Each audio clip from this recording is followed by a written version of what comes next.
నందకి లాలా రాధా రాధా కృష్ణ రాధా నందకి లాలా రాధా రాధా కృష్ణ గోకుల బాల రాధా రాధా కృష్ణ రాధా గోకుల బాల రాధా కృష్ణ రాధా కృష్ణ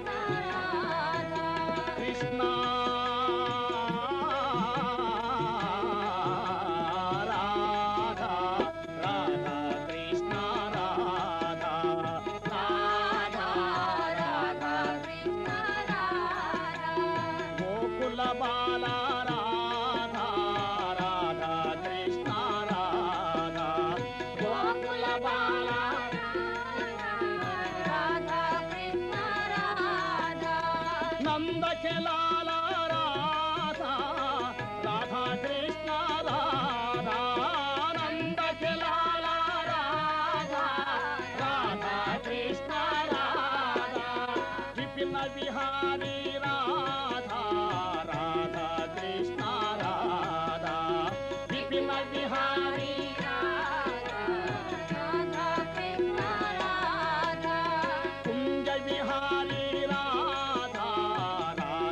కృష్ణ రాధా కుంజ విహారీ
భగవద్గీత 3వ అధ్యాయం కర్మయోగం.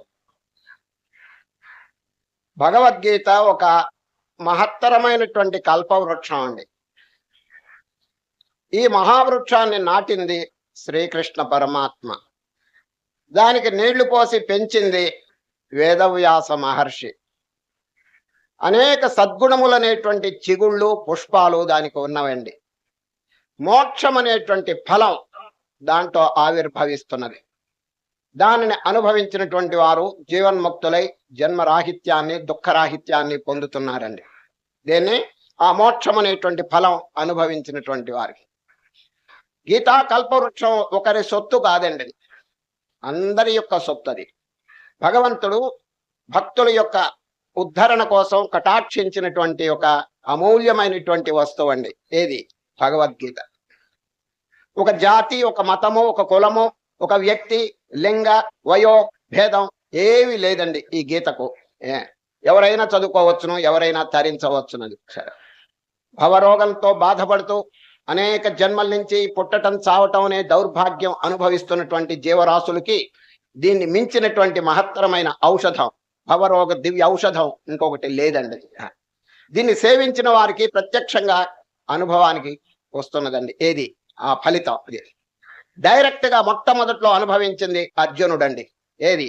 ఈ ఔషధమును సేవించి దాని సత్ఫలితమును అనుభవించిన వారు మొట్టమొదట అర్జునుడు. టెక్కెం మీద ఒక మహనీయుడు కూర్చున్నాడండి. ఆ రథము యొక్క టెక్కెం మీద. ఎవరు చెప్పండి? హనుమంతుడు. వారు కూడా చక్కగా వింటున్నారండి. కృష్ణుడు అర్జునుడికి బోధ చెప్తుంటే కేవలం అర్జునుడే కాదండి, పైన ఆంజనేయులు కూడా చక్కగా వింటున్నారు, తరించినారు. వ్యాస మహర్షి గారు వారికి టెలివిజన్ కెపాసిటీ ఉందండి. అది ఎక్కడున్నప్పటికీ కూడా చక్కగా అన్ని కూడా గ్రహించగలరు. ఆ వ్యాస మహర్షి కూడా చక్కగా దాన్ని అనుభవంలోకి తెచ్చుకున్నారు. వారి యొక్క అనుగ్రహం చేత సంజయులు వారు కూడా చక్కగా వినగలిగారండి. ఆ సంజయునికి చెబుతుంటే ధృతరాష్ట్రుడు కూడా విన్నాడండి. ఇంతమంది భగవద్గీతను విన్నారు, కానీ ధృతరాష్ట్రుడు కండి సరిగా హృదయంలో ప్రవేశించలేదండి. చెట్టు మీద నుంచి విత్తనాలు రాలినాయండి. మెత్తటి మట్టిలో పడినటువంటి విత్తనం వెంటనే మొలకొస్తుందండి. కఠినమైనటువంటి రాతి మీద పడినటువంటి విత్తనం మొలక రాదండి.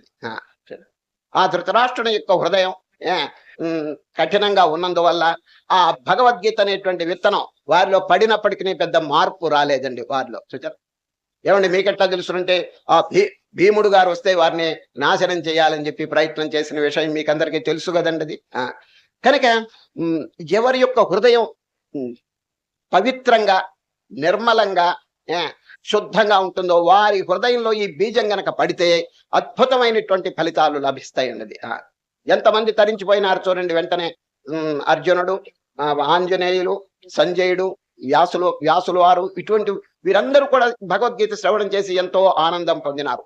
ఆ సంజయులు వారండి గీత అంతా విన్న తర్వాత చివరికి ఎటువంటి అభిప్రాయం చెప్పారో చూడండి. అది తచ్చ సంస్మృత్య రూపమత్యద్భుతం హరే విస్మయో మే మహాన్ రాజన్ హృష్యామి చ పునః పునః. రాజన్ సంస్మృత్య సంవాదమిమమద్భుతం కేశవార్జునయో పుణ్యం హృష్యామి చ ముహుర్ముహు. ఓ ధృతరాష్ట్ర మహారాజా, సంజయుడు చెప్తున్నారు, ఆ అమూల్యమైనటువంటి ఆ బోధను నేను విని పునః ముహుర్ముహు అంటే మాటిమాటికి ఆనందం కలుగుతున్నది. అక్కడ రిపీట్ చేసినారు చూడండి, డబుల్ గా ముహు అంటే మాటికి నాకు ఆనందం కలుగు. పునః దీని అర్థం ఏమిటండి? అతిహర్షం. ఆ భగవద్గీత విన్నప్పుడు దుఃఖం పలాయనం కావటమే కాకుండా అతిహర్షం, అది అట్మోస్ట్ జాయ్. అది మనకు కావాల్సింది, అంతే కదండి. దేని కొరకు మానవుడు ప్రయత్నం చేస్తున్నాడు ఈ లోకంలో? కేవలం మానవుడే కాదండి, ప్రతి ప్రాణి కూడా సుఖం అపేక్షిస్తున్నదండి. చిన్న చీమ అటు పోతున్నది, అడగండి చీమగారు ఎక్కడికి పోతున్నారంటే బెల్లం కోసం పోతున్నారు. దానికి ఇంత ప్రాణినా దానికి ఆనందం ఎక్కడున్న దాన్ని వెతుకుతున్నదండి. అది సుచర్ బ్రహ్మదేవుడు మొదలుకొని పిపీలిక వరకు ఉన్నటువంటి సమస్త ప్రాణి కోట్లు నాకు దుఃఖం వద్దు, నాకు ఆనందం కలగాలి. ఇదేనండి జీవితం యొక్క ఆశయం. ఇది అది ఏ విధంగా నెరవేరుతుందో మాత్రం అది తెలుసుకోవటం లేదు జనుడు. జీవితం యొక్క లక్ష్యం అనేది మొట్టమొదట్లో జ్ఞాపకం రావాలండి. అది ఎందుకంటే మహాసముద్రంలో వచ్చి పడిపోయినాడు జీవుడు. మహాసముద్రం ఏమిటి ముఖ్యంగా వారికి కావాల్సింది తెలుసిన? డైరెక్షన్. ఇప్పుడు పెద్ద మహాసముద్రంలో ఒక పడవ ఉందండి. ఆ పడవలో స్పీడ్ కాదండి ముఖ్యం, స్పీడ్ కాదు, డైరెక్షన్ ఈజ్ ఇంపార్టెంట్. అది ఎటు పోవలను, గమ్యస్థానం ఏది, ఇటు నార్తా సౌతా ఈస్టా వెస్టా ఇటు పోవలను. అందుకనే నావికుల దగ్గర కంపాస్ అనేటువంటి యంత్రం ఉంటుందండి. అది ఎప్పుడు నార్త్ చూపిస్తుంది, దాన్ని బట్టి వాళ్ళు డైరెక్షన్ చూసుకుంది. లేకపోతే మహాసముద్రంలో డైరెక్షన్ అట్లా తెలుస్తుందండి. అది అదే విధంగా ఈ మహా సంసార సముద్రంలో పడినటువంటి జీవుడు ఎందుకొరకు వచ్చినాడు, ఎక్కడికి వెళ్ళవలను, ఏమి చేయవలను అని ఎవరైనా ఆలోచిస్తున్నారా? లేదు. పుట్టంగానే ఏదో ఈ మహా వ్యవహారాల్లో పడిపోయి మునిగిపోయి ఆఖరి కళ్ళు మూస్తున్నాడండి. సార్ ఏమి వెంట తీసుకుపోతున్నట్టు, ఏమి కష్టపడి సంపాదించినట్టు ఈ 100 సంవత్సరములను అనుకోండి. సపోజ్ 100 ఏళ్ళు ఆయుర్దాయని అనుకోండి. ఈ 100 ఏళ్లలో వాడు చేసిన పని ఏమిటి చెప్పండి? అది పశువులు ఏ విధంగా ప్రవర్తిస్తున్నాయో అదే విధంగా ప్రవర్తిస్తున్నాడు కదా. అవి తింటున్నాయి, వీడు తింటున్నాడు. అవి తాగుతున్నాయి, వీడు తాగుతున్నాడు. అవి నిద్రపోతున్నాయి, వీడు నిద్రపోతున్నాడు. ఇంతే కదండి. ఇది ఈ ఆహార నిద్ర భయమైథున ఇవన్నీ చూడండి, ఈ కామన్ అండి సర్వ ప్రాణి కోట్లకి. కానీ జ్ఞానం నరాణామధికో విశేషో జ్ఞానస్య హీనః పశుభిః సమానః. అది ఆత్మజ్ఞానం ఒకటి ఒక స్పెషల్ గా మానవుడు పొందవలసినటువంటిదండి. ఇదివరకు చెప్పినాను మీకు, బ్రెయిన్ బ్రహ్మావలోక దిశనం, పరమాత్మను తెలుసుకునే కెపాసిటీ మనకి పెట్టాడండి ఎవరు? బ్రహ్మదేవుడు. సార్ ఇన్ని ప్రాణులు ఉన్నాయి, they cannot realise their own nature, they cannot realise God. దేవుణ్ణి కానీ తన స్వరూపాన్ని కానీ వారు తెలుసుకోవటానికి వారికి తెలివి లేదండి, కామన్ సెన్స్ లేదు. మానవుడికి మాత్రం అది ఉన్నది. Why can't he utilise it in his life? ఇది తప్పకుండా దాన్ని ఉపయోగించుకోవాలండి. ఉపయోగించుకుని జన్మ సార్థకం చేసుకోవాలి. లేకపోతే పునరపి జననం పునరపి మరణం. ఇంతవరకు ఎన్ని తల్లి గర్భాల్లో పుట్టాడు చెప్పండి. అది ఎంత రిగరస్ ఇంప్రిజన్మెంట్ అనుభవించాడో చూడండి. తిరిగి మరలా తల్లి గర్భంలో ప్రవేశించి బాధలన్నీ అనుభవించాలని చెప్పి కామన్ సెన్స్ ఉన్నవాడు ఎవడైనా అనుకుంటాడా చెప్పండి? కనుక as soon as possible we have to escape from this prison. ఈ ప్రిజన్ అండి, ఇది ఒక బంధం. గృహం అని చెప్పి అనుకోవద్దండి, కారాగృహం. ఎప్పుడు జ్ఞానం లేకపోతే. సరే, ఎవరైనా ఇళ్ళు కట్టుకుని పేర్లు పెట్టుకుంటారండి. ఏం పేర్లు? సూర్యభవనం, చంద్రభవనం, ఇంద్రభవనం అని చెప్పి పేర్లు పెట్టుకుంటారు కొందరు. శాస్త్రంలో ఏం చెప్పబడిందంటే భవనము, భవన, భవనం. భకారం యొక్క అర్థం ఏమిటంటే ఆ భవనంలో ఉండేవాడు భక్తి కలిగి ఉండవలను అని చెప్పి దానికి అర్థం చెప్పారండి పెద్దలు. భవనము, భా ఇజ్ ఈక్వల్ టు భక్తి. ఆ భక్తి కనుక వారికి లేకపోతే ఆ భవనంలో ఉన్న వారికి అర్ధరాత్రి వేళ భకారం పలాయనం చిత్తగిస్తుందటండి, వెళ్ళిపోతుందట భకారం. ఏం మిగులుతుంది చెప్పండి? భవనంలో వెళ్ళిపోతే ఏం మిగులుతుంది? వనం. నారాయణ, వనంలో ఏముంటాయి చెప్పండి? పులులు, నక్కలు, తోడేళ్లు ఇవన్నీ ఉంటాయి. కాబట్టి ఆ భవనంలో ఉన్నవాళ్ళు దాంతో సమానం అన్నమాట. చూచారు? కనుక భక్తి అనేటువంటిది ముఖ్యం. అది మరి ఎవరైనా కలిగి ఉంటున్నారో చెప్పండి? ఊరికి భవనాలనే పేరు పెట్టుకుంటున్నారు కానీ భక్తి ఎక్కడ ఉందండి అది? కనుక గృహం అనేది కారాగృహంగా తయారవుతుంది ఎప్పుడు మనకు ఆత్మజ్ఞానం లేకపోతే. బంధనంగా ఉండిపోతుందండి. ఈ బంధనం నుంచి తప్పించుకోవటానికి మహనీయులు చక్కని ఉపాయములు సెలవిచ్చినారు. శ్రీకృష్ణ పరమాత్మ 18 ఉపాయములండి. ప్రతి దానికి యోగం యోగం యోగం అని చెప్తున్నారు. కనుక యోగం అంటే ఇదివరకు మీకు చెప్పినాను, కలవటం. ఎవరితో కలవటం? భగవంతునితో. వేరైపోయినాడు జీవుడు. ఏ కాలంలో వేరైపోయినాడో ఎవరికి తెలియదండి. అనాది కాలంలోనే వేరైపోయినాడు. ఇప్పుడు చూడండి, సముద్రంలో నీళ్ల బొట్లు అంటే ఏంటి? డ్రాప్స్. అనేకమైన బిందువులు ఉన్నాయి కదా సముద్రంలో. హాయిగా ఉంటాయండి, క్షేమంగా ఉంటాయండి ఆ బిందువులన్నీ. కానీ ఏదైనా ఒక బిందువు గనక ఎగిరి ఒడ్డును పడితే ఏమవుతుంది చెప్పండి? ఒక బిందువు గనక సముద్రంలో నుంచి ఎగిరి ఒడ్డును గనక పడితే ఇట్ విల్ ఎవాపరేట్. నామరూపాలు లేకుండా అదృశ్యం అయిపోతుంది, ఎండిపోతుందండి, ఆవిరైపోతుంది. చూచారా? సముద్రంలో ఉన్నంత కాలం ఇట్ ఈస్ సేఫ్, క్షేమంగా ఆనందంగా ఉందండి. దానిలో నుంచి బయటపడంగానే నాశనం అయిపోయింది, చూడండి, ఆవిరైపోయింది, ఎవాపరేట్, నామరూపాలే లేవండి. అదేవిధంగా జీవుడు పరమాత్మతో కలిసి ఉన్నంత వరకు కూడా క్షేమం, ఏ విధమైన ఢోకా లేదు, ఆ పరమానంద స్వరూపుడుగా ఉంటాడు. వేరైపోయినాడు, ఇప్పుడు ప్రత్యక్షంగా కనిపిస్తుంది. ఏమండి మీకెట్టా తెలుసు అంటే ప్రత్యక్షం కనిపిస్తున్నది కదా. జీవుడు ఒక శరీరము, ఒక మనస్సు, ఒక బుద్ధి ఇవన్నీ కలిగి ఉంటున్నాడు కదా, దుఃఖం అనుభవిస్తున్నాడు కదా.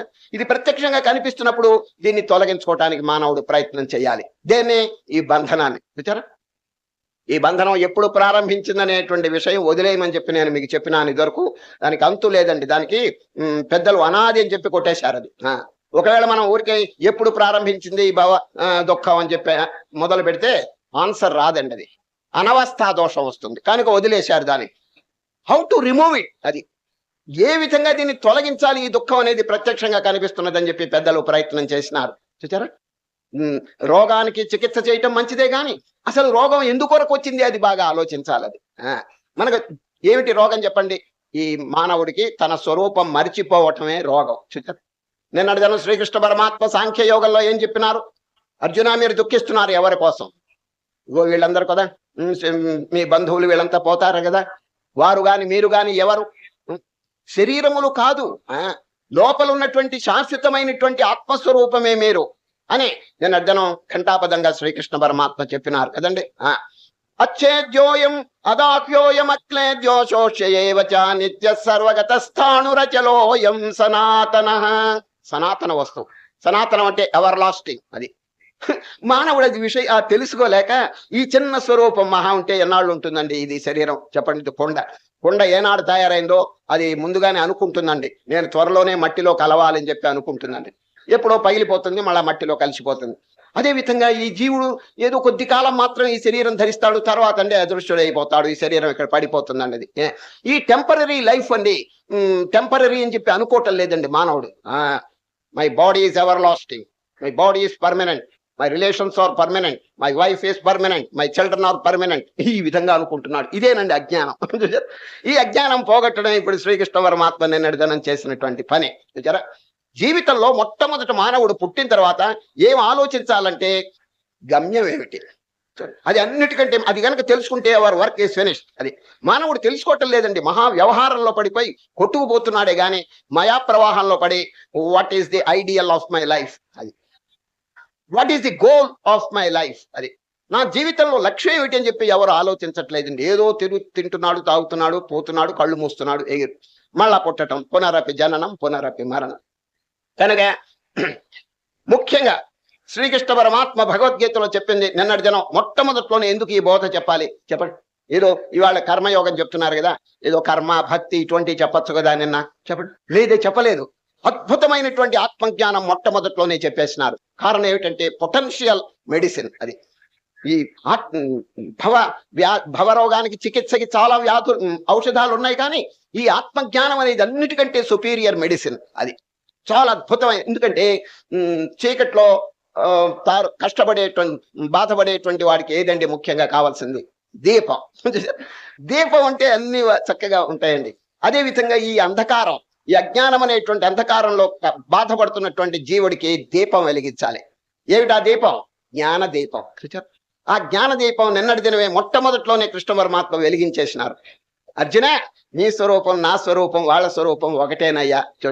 నత్వేవాహం జాతు నాసం నత్వం నేమే జనాధిప నచైవ న భవిష్యామః సర్వే వయమతః పరం. Survey underline. భగవద్గీతలో ఇటువంటి పదాలు చాలా ముఖ్యం అండి. All of us. సర్వే అంటే ఆల్ ఆఫ్ అస్.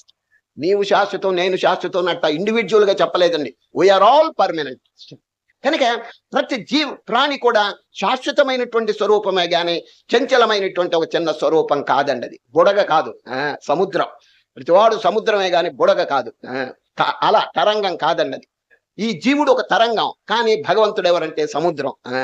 ఈ సముద్రం అనే విషయం మర్చిపోయి ఈ చిన్న స్వరూపమే నేనని, ఇదిగో నా జీవితం 100 ఏళ్ల లోపు అని చెప్పి వాడు దీంతోనే సర్దుకుపోతున్నాడండి. ఇది చాలా తప్పు అండి. It is false. అది కనుక సత్యమైనటువంటి విషయం శ్రీకృష్ణ పరమాత్మ ప్రకటిస్తున్నారు. దాన్ని బాగా తెలుసుకుంటే ఎంత ఆనందం కలుగుతుందంటే చెప్పడానికి లేదండి. ఎంత ధైర్యం అండి. It is strength and strength that we want. Vivekananda వాక్యం. It is strength and strength that we want. And the first step in getting this strength is to uphold the Upanishads and believe that I am the Atman. Malli cheptunanu. It is strength and strength that we want. And the first step in getting this strength is to uphold the Upanishads and believe that I am the Atman. నేను ఆత్మనని తెలుసుకోవటంలోనే మహత్తరమైనటువంటి ధైర్యం బలం ఉన్నదని చెప్పి శ్రీకృష్ణ వివేకానంద స్వామి చెప్పినారు. నిన్న కృష్ణ పరమాత్మ కూడా అదే వాక్యం చెప్పినారని. కనుక జీవుడు ఆ తన స్వరూపాన్ని మర్చిపోయి చూడండి, ఎగ్జిస్టెన్స్, నాలెడ్జ్ అండ్ బ్లిస్, సత్ చిత్ ఆనందం, అదండి మానవుని యొక్క యథార్థ స్వరూపం. రాత్రి నిద్రపోతున్నాడండి, గాఢ నిద్ర. ఆ నిద్రలో వాడు అదే అనుభవిస్తున్నాడండి. చూడండి ఎంత హ్యాపీనెస్. ఏవైనా దుఃఖం లవలేశమైనా ఉన్నదా చెప్పండి? Deep sleep. చూడండి, డీప్ స్లీప్ అండి, మామూలుగా స్వప్నం కాదు. ఆ సుషుప్తిలో వాడు ఎంత ఆనందం అనుభవిస్తున్నాడు. ఎక్కడి నుంచి వచ్చింది? కన స్వరూపమే. అయితే అది జడమైనటువంటి స్థితి కాబట్టి అది మోక్షం కాదండి. ఆ నిద్ర అనేది just for the sake of health, ఆరోగ్యం కోసం నిద్ర కానీ మోక్షం కోసం కాదండి. అది మోక్షం పొందాలంటే నిద్రలో ఏ స్వరూపాన్ని వాడు అనుభూతం చేసుకున్నాడు దాన్ని మేలుకొని అనుభవించాలి. చూచారు, మేలుకొని అంటే చక్కగా రేపు 6వ అధ్యాయం వస్తుంది, హౌ టు మెడిటేట్. చూడండి, హౌ టు కాన్సన్ట్రేట్. చక్కగా ఆసనం వేసుకుని దృష్టి భ్రూమధ్యంలో కానీ, సహస్రారంలో కానీ, హృదయ స్థానంలో కానీ, నాసికాగ్రం కానీ ఎక్కడైనా ఏర్పాటు చేసుకుని ప్రపంచ సంబంధమైనటువంటి సంకల్పములన్నీ కూడా మరిచిపోయి తన యొక్క యథార్థ స్వరూపం గనక జ్ఞాపకం పెట్టుకుంటే దాని పేరే తురీయం, సూపర్ కాన్షియస్. అదండి మనకు కావాల్సింది. Not unconscious but super conscious. అది ఆ సూపర్ కాన్షియస్ స్థితిలో ఎంత ఆనందం అనుభవిస్తున్నాడు. అదండి జన్మ యొక్క ఫలితం, సత్ఫలితం. పుట్టినందుకు దాన్ని అనుభవించాలండి. అది లేకుండా ఈ మహాసముద్రంలో పడి కొట్టుకుపోతున్నాడు. అది ఓ చిన్న దృష్టాంతం చెప్పి ఇప్పుడే 3వ అధ్యాయమైనటువంటి కర్మయోగంలో నేను ప్రవేశిస్తున్నాను. పూర్వం దాదాపు 60-70 సంవత్సరముల కిందటనే మన భారతదేశంలో గుజరాత్ లో ఒక విద్యార్థి ఉన్నాడండి. గుజరాత్, వారి పేరు త్రివేది.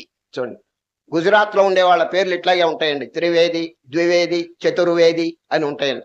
త్రివేది అనేటువంటి స్టూడెంట్ అండి ఇక్కడ మన భారతదేశంలో ఉన్న ఎగ్జామినేషన్స్ అన్ని పాస్ అయినాడండి. మంచి ర్యాంక్ వచ్చిందండి ఆయనకి.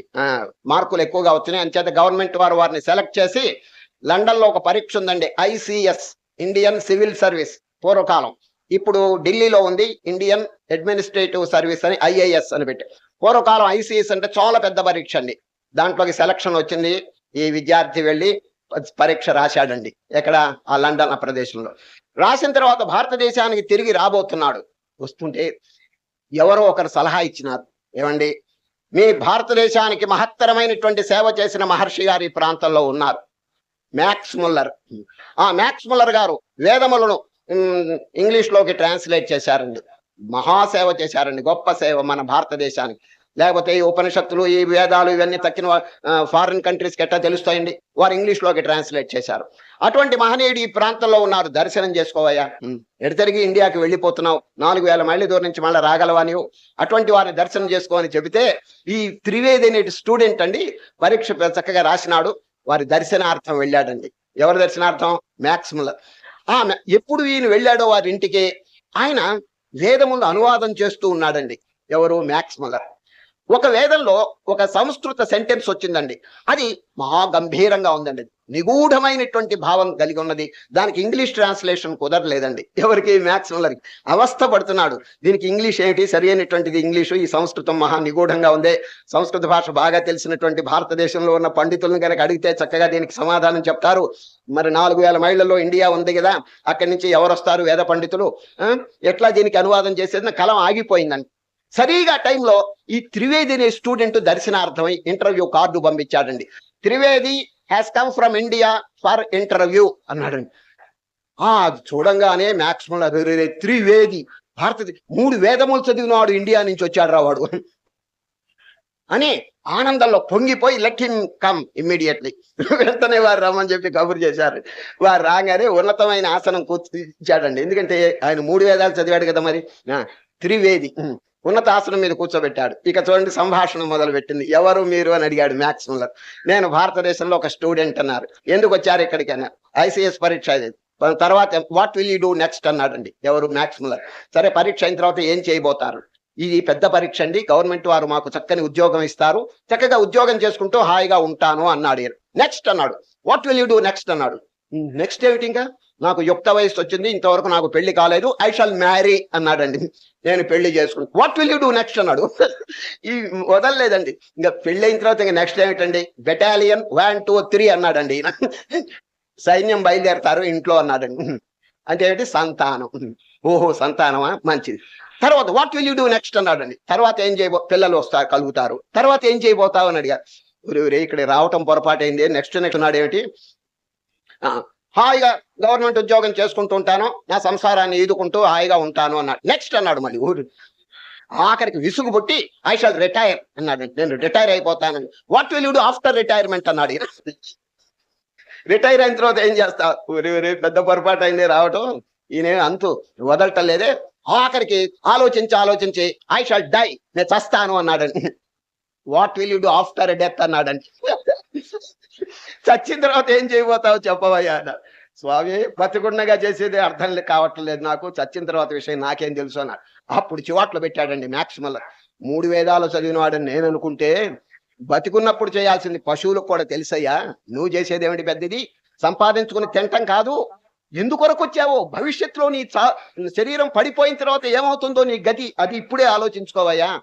నిజంగా వేదంలో చెప్పినటువంటి సారం ఏమిటిది? మానవుడి జన్మరాహిత్యం పొందాలి. ఇక్కడే మోక్షం అనేది వాడి చేతిలో కరతలామలకంగా ఉన్నప్పుడు దేని కొరకు వాడు ప్రయత్నం చేయకూడదు. కర్మ అనేటువంటిది రహితం చేయకుండా ఉంటే మళ్ళీ జన్మ తప్పదు కదా. ఏమండి, ఆ కర్మరాహిత్యానికి జ్ఞానం పొందాలి కదా. భవిష్యత్ అంతా ఇప్పుడే ఆలోచించాలి కదా. మీరు దాని గురించి ఏం పట్టించుకోకపోతే ఎట్లాగయ్యా? ఇండియాలో పుట్టి భారతదేశం ఋషుల యొక్క సంతానం అయిపోయి ఇంత మాత్రం మీకు ప్రజ్ఞ లేదా అని చెప్పి చివాట్లు పెట్టాడండి. ఎవరు? Max Muller. చూసారు, ఆశ్చర్యపోయినాడు ఈ త్రివేది. మనకు కావాల్సింది ఏమిటంటే ఈ జన్మలో ఈ ప్రపంచంలో చేసేది కాదండి గొప్ప. Next what will become of our soul after death? చనిపోయిన తర్వాత ఈ బంధువులు ఏమవుతారు, ఈ మిత్రులు ఏమవుతారు, ఈ ధనం, ఈ అధికారం, ఈ సౌందర్యం ఏమైపోతుంది చెప్పండి ఇది అని ఎవరైనా ఆలోచిస్తున్నారా? నిజంగా ఆలోచిస్తే ఇప్పుడే వారికి మనస్సు మారిపోతుందండి. సరే, శాశ్వతంగా మన వెంట వచ్చేది ఏమిటి? దాన్ని పట్టుకోవాలి. ఏమొస్తుంది చెప్పండి? మనం చేసిన పుణ్యకర్మ. ఏదైనా పాపం కనుక చేస్తే అది కూడా వెంట వస్తుందండి. చూచారా? కనుక పాపకర్మ అనేది వెంట రాకుండా పుణ్యకర్మ అనేది వెంట తీసుకుని వెళ్ళటం మన యొక్క విద్యుక్త కర్తవ్యం అండి.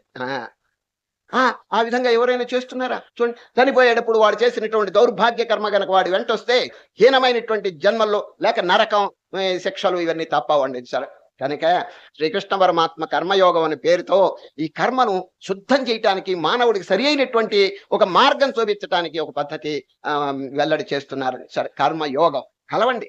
కర్మ అనేటువంటిది గొప్ప కాదండి, కర్మయోగం గొప్పది. చూడండి, కర్మ అనేటువంటిది అందరూ చేస్తున్నారు, ఇది అజ్ఞానులు చేస్తున్నారు, పశువులు కూడా తింటున్నాయి, తాగుతున్నాయి, అది కూడా కర్మే. చూచారా? కర్మ యోగం అంటే ఏ కర్మ చేస్తే నీవు భగవంతునితో కలుస్తావో దాని పేరు కర్మయోగం. చూచారా? కర్మయోగం, యోగం అంటే ఏ విధంగా కర్మను ఆచరిస్తే భగవంతునితో కలుస్తారో దాని పేరు కర్మయోగం. నేను అడిగాను, శ్రీకృష్ణ పరమాత్మ స్థితప్రజ్ఞుల యొక్క లక్షణం అంటే జీవన్ముక్తుని యొక్క లక్షణం చక్కగా చెప్పారండి. జ్ఞాని ఈ విధంగా ఉంటారు, కోరికలన్నీ కూడా తొలగించుకొని ఇంద్రియముల్ని బాగా కంట్రోల్లో పెట్టుకుని చక్కగా ఆత్మస్థితిలో ఉంటారని చెప్పి నేను అడిగిన చెప్పినారు. సాంఖ్యయోగం చివర ఆ వాక్యం పట్టుకున్నాడండి ఎవరు? అర్జునుడు. కృష్ణ, హాయిగా మీరు చెప్పినట్లు నా ఆత్మస్వరూపాన్ని గురించి ఎక్కడో బాగా విచారణ చేసి ఆనందంగా ధ్యానం చేసుకుంటూ స్వస్వరూప సాక్షాత్కారం పొందటానికి ప్రయత్నం చేస్తాను. ఎందుకండి ఈ యుద్ధంలో నన్ను ప్రేరేపణ చేస్తున్నారు అని ఒక ప్రశ్న అడుగుతాడండి ఈ అధ్యాయం మొదట్లో. అర్థమైందండి? కృష్ణ పరమాత్మ యొక్క ఆశ ఏమిటంటే వీరిని నెమ్మదిగా లేపి తన కర్తవ్యం, శాస్త్ర ధర్మం ఏమిటి చెప్పండి. ఇప్పుడు దుర్యోధనుడు అవివేకం చేత చేయరాని పనులన్నీ చేసి ఎంతో లోకానికండి సరి అయినటువంటి ఆదర్శం చూపించలేదండి. దాని కొరకు శ్రీకృష్ణ పరమాత్మ ఈ ధర్మయుద్ధం చేయించాలనేటువంటి ఉద్దేశం చేత నెమ్మదిగా ఈ కర్మయోగంలో ప్రేరేపణ చేస్తున్నారు. నాయన యుద్ధం యుద్ధస్వ విగత జ్వర అంటాడు.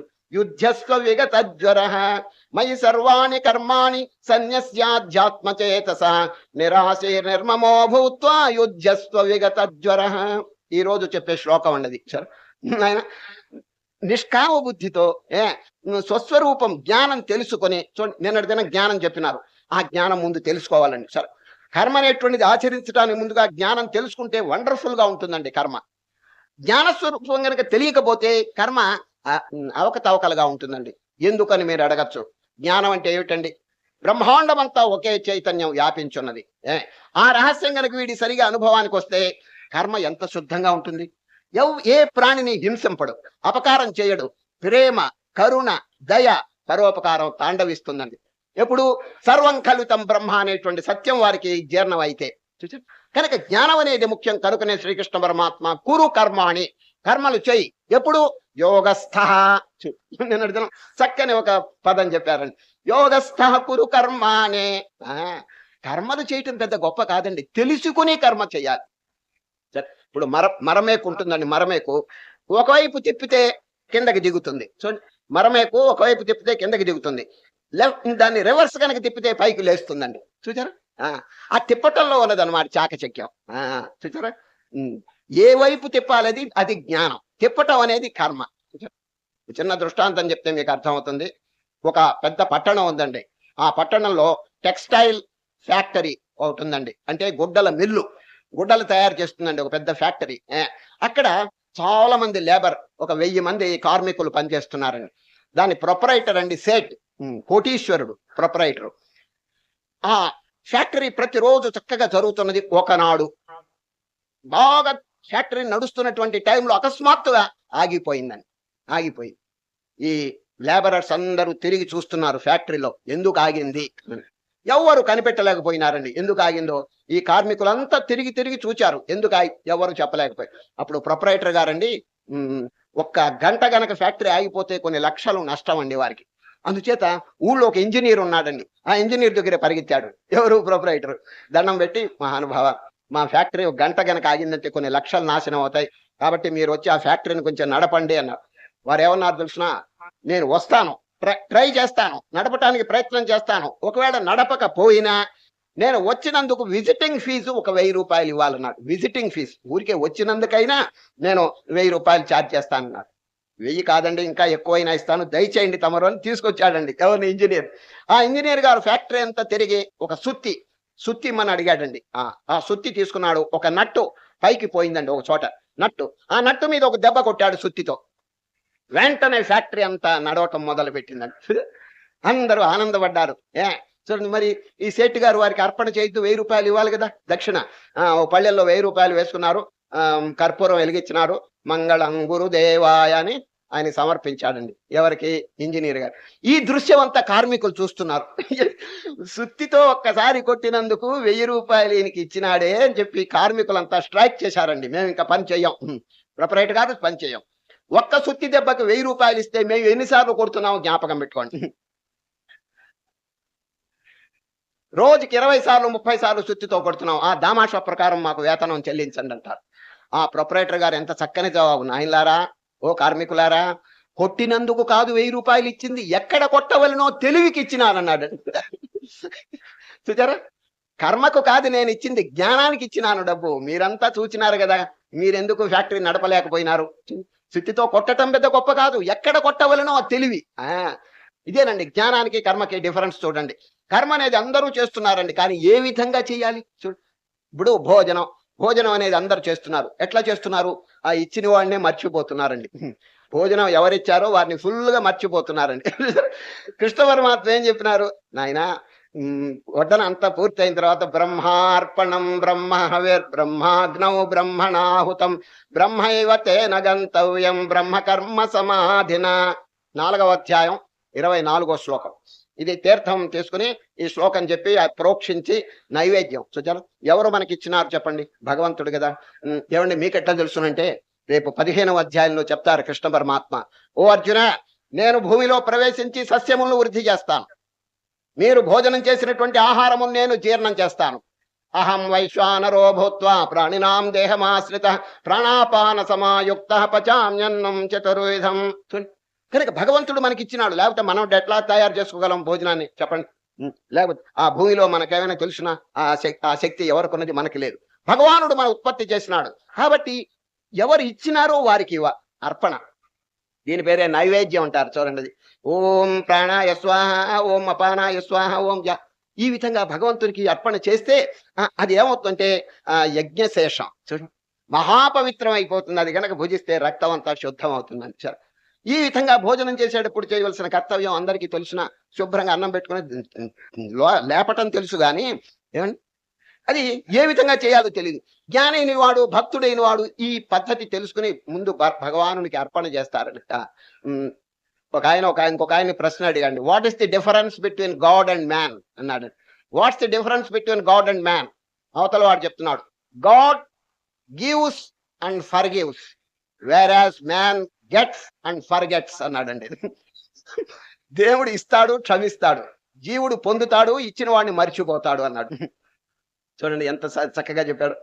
భగవానుడు మనకి ఆ ప్రసాదం ఇచ్చినప్పుడు వారిని మర్చిపోవటం అనేది న్యాయమేనా చెప్పండి?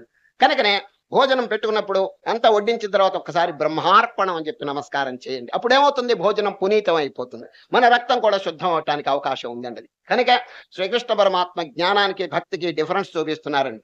ఆయన కర్మ అనేది మంచిదే, కానీ తెలుసుకుని కర్మ చేయండి. లేకపోతే ఏమవుతుంది? పశువులు ఏ విధంగా చేస్తున్నాయో ఆ విధంగానే చేస్తుంటాడండి. కర్మ కాదు మనకు కావాల్సింది, కర్మయోగం. కర్మయోగం అన్నమాట అది. కనుక నిన్న శ్రీకృష్ణ పరమాత్మ స్థిత ప్రజ్ఞ లక్షణం అంతా చెబితే అర్జునుడు గారు ఈ రోజు మొట్టమొదట్లోనే చెప్తున్నారు, కృష్ణ, కర్మ కంటే జ్ఞానం గొప్పదని మీరు నిన్న చెప్పారు కదా, మళ్ళా ఎందుకు నన్ను కర్మలో ప్రేరేపణ చేస్తున్నారు? ఈ హింసాపూరితమైనటువంటి ఈ యుద్ధంలోకి నన్ను ఎందుకు ప్రేరేపణ చేస్తున్నారు అని అడిగినాడండి. ఎవరు? అర్జునుడు. జాయసి చేత్ కర్మణస్తే మతా బుద్ధిర్జనార్దన సత్యం కర్మణి ఘోరే మాం నియోజయసి కేశవ. ఏదో ఒక్కటి చెప్పండి, జ్ఞానం ఆచరించండి, కర్మను ఆచరించండి, ఏదో ఒక్కటి చెప్పండి. అంతేగాని జ్ఞానము కర్మ అయితే కన్ఫ్యూషన్ అయిపోలా అని చెప్తున్నాడండి. ఎవరు? అర్జునుడు. వ్యామిశ్రేణ యువ వాక్యేన బుద్ధిం మోహయసేవ మే తదేకం వద నిశ్చిత్యేన శ్రేయోహమాప్నుయాం. కృష్ణ, దేనివల్ల నాకు శ్రేయస్సు కలుగుతుందో దయచేసి సెలవివ్వండి అని ప్రార్థన చేస్తాడు. ఎవరు? అర్జునుడు. వెంటనే కృష్ణ పరమాత్మ జవాబు, ఆయన 2 మార్గములు ఉన్నాయి, జ్ఞాన మార్గం, కర్మ మార్గం. మీ సంస్కారం, మీ టెండెన్సీ, మీ యొక్క స్వభావం ఏ విధంగా ఉంటుందో ఆ ప్రకారంగా చెయ్యండి. కొందరికి కర్మయోగం అంటే చాలా ప్రీతి అండి. ఇప్పుడు చూడండి, గాంధీ మహాత్ముడు ఇటువంటి వారంతా కర్మయోగంలో చక్కగా ప్రవేశించి లోకాన్ని ఉద్ధరించడానికి బాగా ఉపన్యాసములు, బోధలు ఇవన్నీ చేసి జనులు తరింపజేయటానికి ప్రయత్నం చేసినారు. మరికొందరు మహనీయులు ఏకాంతంలో కూర్చుంటారండి, బయటికి రారు. చూడండి, ఏ కొండ గుహలోనో ఎక్కడో కూర్చుని ఓం సర్వే భద్రాణి పశ్యంతు అని సంకల్పిస్తారు. చూడు, వారు ఏమి ఉపన్యాసాలు చేయరు, బల్లగుద్దరు, పెద్ద పెద్ద బోధలు చేయరు, కానీ ఏకాంతంలో కూర్చొని చక్కగా అనుభూతి ఆత్మ సాక్షాత్కారం పొంది ఆశీర్వదిస్తారు. సర్వే భద్రాణి పశ్యంతు సర్వేత్ర సుఖిన సంతు. చూడు, వారి పెద్ద కానీ అది జ్ఞాన మార్గం. చూచారా, వీరు ఎక్కువ వీరు తక్కువ అని చెప్పకూడదండి. సరే, ఇటు కర్మయోగంలో ప్రవేశించిన వారు లోకాన్ని ఉద్ధరించడానికి ఎంతమందో ప్రయత్నం చేస్తున్నారు. మరికొందరు ఏకాంతంలో కూర్చుని వారు కూడా లోకానికి ఎంతో శ్రేయస్సును కలుగు చేస్తున్నారు. వీళ్ళిద్దరిలో ఎవరు గొప్ప అంటే ఆ డిఫరెన్స్ ఎవరు చెప్పలేరండి. ఇద్దరు వారి వారి స్వభావాన్ని అనుసరించి లోకానికి ఉపకారం చేస్తున్నారు. అదే కృష్ణ పరమాత్మ నాయన లోకేస్మిన్ ద్విధానిష్ట పురా ప్రోక్త మయా నఖ జ్ఞానయోగేన సాంఖ్యానాం కర్మయోగేన యోగినాం. ఆయన రెండు మార్గములు నేను ఇదివరకు చెప్పినాను, కర్మ మార్గం, జ్ఞాన మార్గం. ఎవరి సంస్కారం ఎట్లా ఉంటుందో ఆ విధంగా ఆచరించాలి. కానీ అంటాడు బట్ కర్మయోగం ఆచరించకుండా జ్ఞానం కలగటం కష్టం. ఎందుకంటే ఈ కర్మయోగం ద్వారా చిత్తశుద్ధి కలుగుతుందండి. సరే, చిత్తం అంటే మనస్సులో అనేక జన్మార్జితమైనటువంటి పాప పంకిలం ఉంటుందండి. ఏమండి, పాపం పోవాలంటే పుణ్యం కావాలి. ఇప్పుడు మైనస్ ఉందండి, మైనస్ పోవాలంటే ఏం కావాలి మనకి చెప్పండి? ప్లస్. ప్లస్ అనేది ఉంటే గానీ మైనస్ పోదండి. అది ఇప్పుడు చూడండి, -2 -2 ఏం చేయాలి మనం? ఏడవకూడదు. బ్రింగ్ +4. +4 కనుక తెస్తే -2 అంతర్ధానం అయిపోతుందండి. అదే విధంగా మైనస్ అంటే ఏమిటి? పాపం. ఈ పాపం ఉంచుకుని ఏమో బ్రహ్మజ్ఞానం పొందాలంటే అసాధ్యం అండి. ఎందుకంటే పాపం తొలగి పుణ్యం ఉండాలి. చిత్తశుద్ధి కలగాలంటే పుణ్యం, నిష్కామ కర్మ ఇటువంటిది కావాలండి. ఆ పుణ్యకర్మ యొక్క ప్రభావం ఏమిటంటే పాపాన్ని మింగేస్తుందండి. అది పాపాన్ని మింగేస్తుంది. అది పుణ్యకార్యము వదలబోకన్నా, పెద్దలు దీని పేరు తత్వసారం. పుణ్యకార్యము వదలబోకన్నా పుణ్యంబు చేతను పాపమంతయు భస్మమగునన్న. చిత్తశుద్ధికి హేతువైన పుణ్యపుంజము చేతలెస్సగా స్వస్వరూప జ్ఞాన మొదవును బంధముక్తియు గలిగి తీరును తత్వసారము తెలిసి కోరన్నా. పాప కార్యము చేయబోకన్నా పాప ఫలితము పరమ దుఃఖము తెలిసి కోరన్నా. రాక్షసత్వము పారద్రోలి దైవ భావము కుదుటపరచి పాపగంధము లేశమైనను లేకయుండుము చిత్తమందున తత్వసారము తెలిసి కోరన్నా. అర్థమైందండి? ఆ పాపం అనేటువంటిది పోవటానికి పుణ్యం అనేది రావాలి. ఇప్పుడు ఇంట్లో మురికి నీరు ఉందండి, మురికి నీరు పోవాలంటే మంచినీటితో కొట్టి పారేసేయాలి. పోతాయండి, బయటికి పోతాయి. కనుక ప్రతి వారు తమ హృదయంలో ఏమైనా పాపం ఉన్నదా, ఏమైనా దోషం ఉన్నదా, ఏదైనా పొరపాటు చేసినానా అని చెప్పి వెతుకుతూ ఉండాలండి. ఇదేనండి ఇంట్రాస్పెక్షన్, ఆత్మ పరిశోధన. ఊరికే ముక్కు మూసుకుని కూర్చోవటం కాదండి ధ్యానం అంటే. To think over the mind again and again. అది తన యొక్క మనస్సు ఏ సిచ్యువేషన్ లో ఉన్నదో, ఏ పరిస్థితిలో ఉన్నదో జాగ్రత్తగా ఆలోచించాలండి.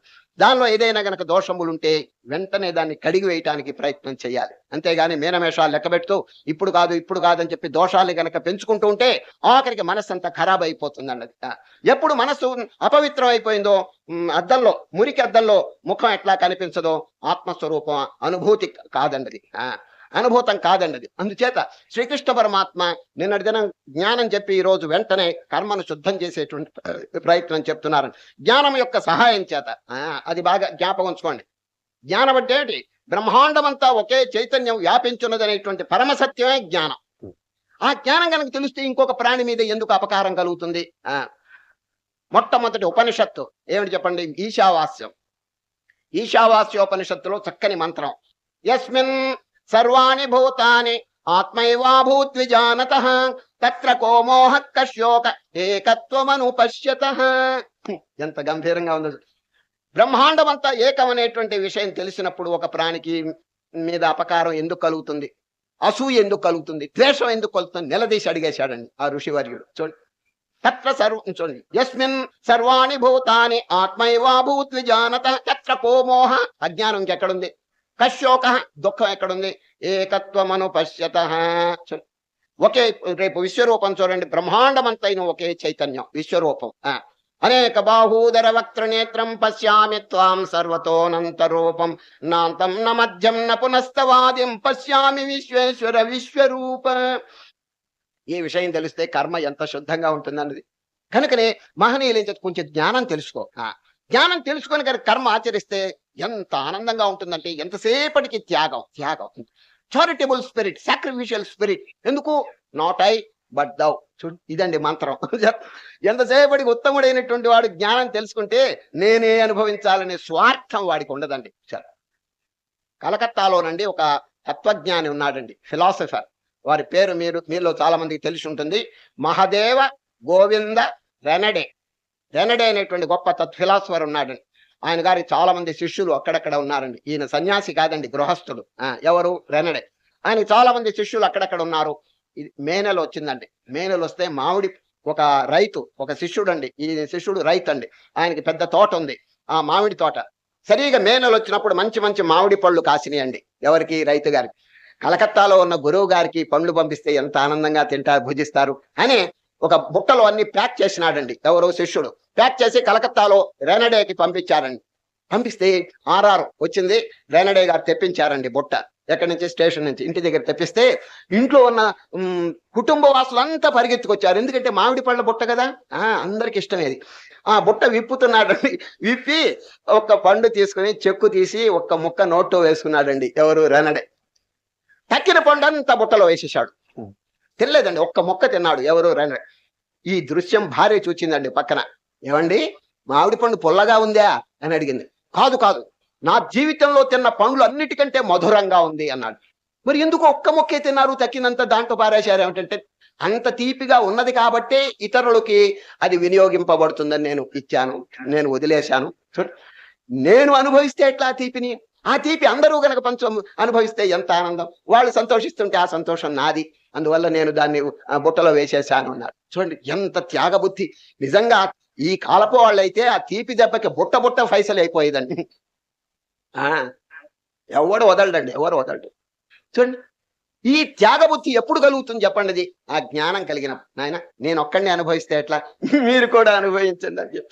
హిందీలోనండి ఒక చక్కని వాక్యం ఉందండి. ఏంటంటే కళ్యాణ్ అనే ఒక పత్రిక మీరు కూడా వినుంటారు. గోరఖ్పూర్ గీతా ప్రెస్ నుంచి అద్భుతంగా ఉంటుందండి. భక్తి మార్గం చక్కగా హిందీలోనండి. దాంట్లో జనుల్లో 3 రకాల వాళ్ళు ఉంటారు అని రాశారండి ఒక పత్రికలో. ఆ 3 వారి పేర్లు చెప్తున్నాడు. మొదటి ఉత్తముడు, మధ్యముడు, అధముడు. ఉత్తముడు యొక్క స్వభావం రాశాడండి. అది హిందీ పత్రిక కదండి, హిందీలో ఉన్నది, తెలుగు కూడా చెప్తాను. తేరా అంటే ఏమిటి చెప్పండి? నీది. మేరా అంటే నాది.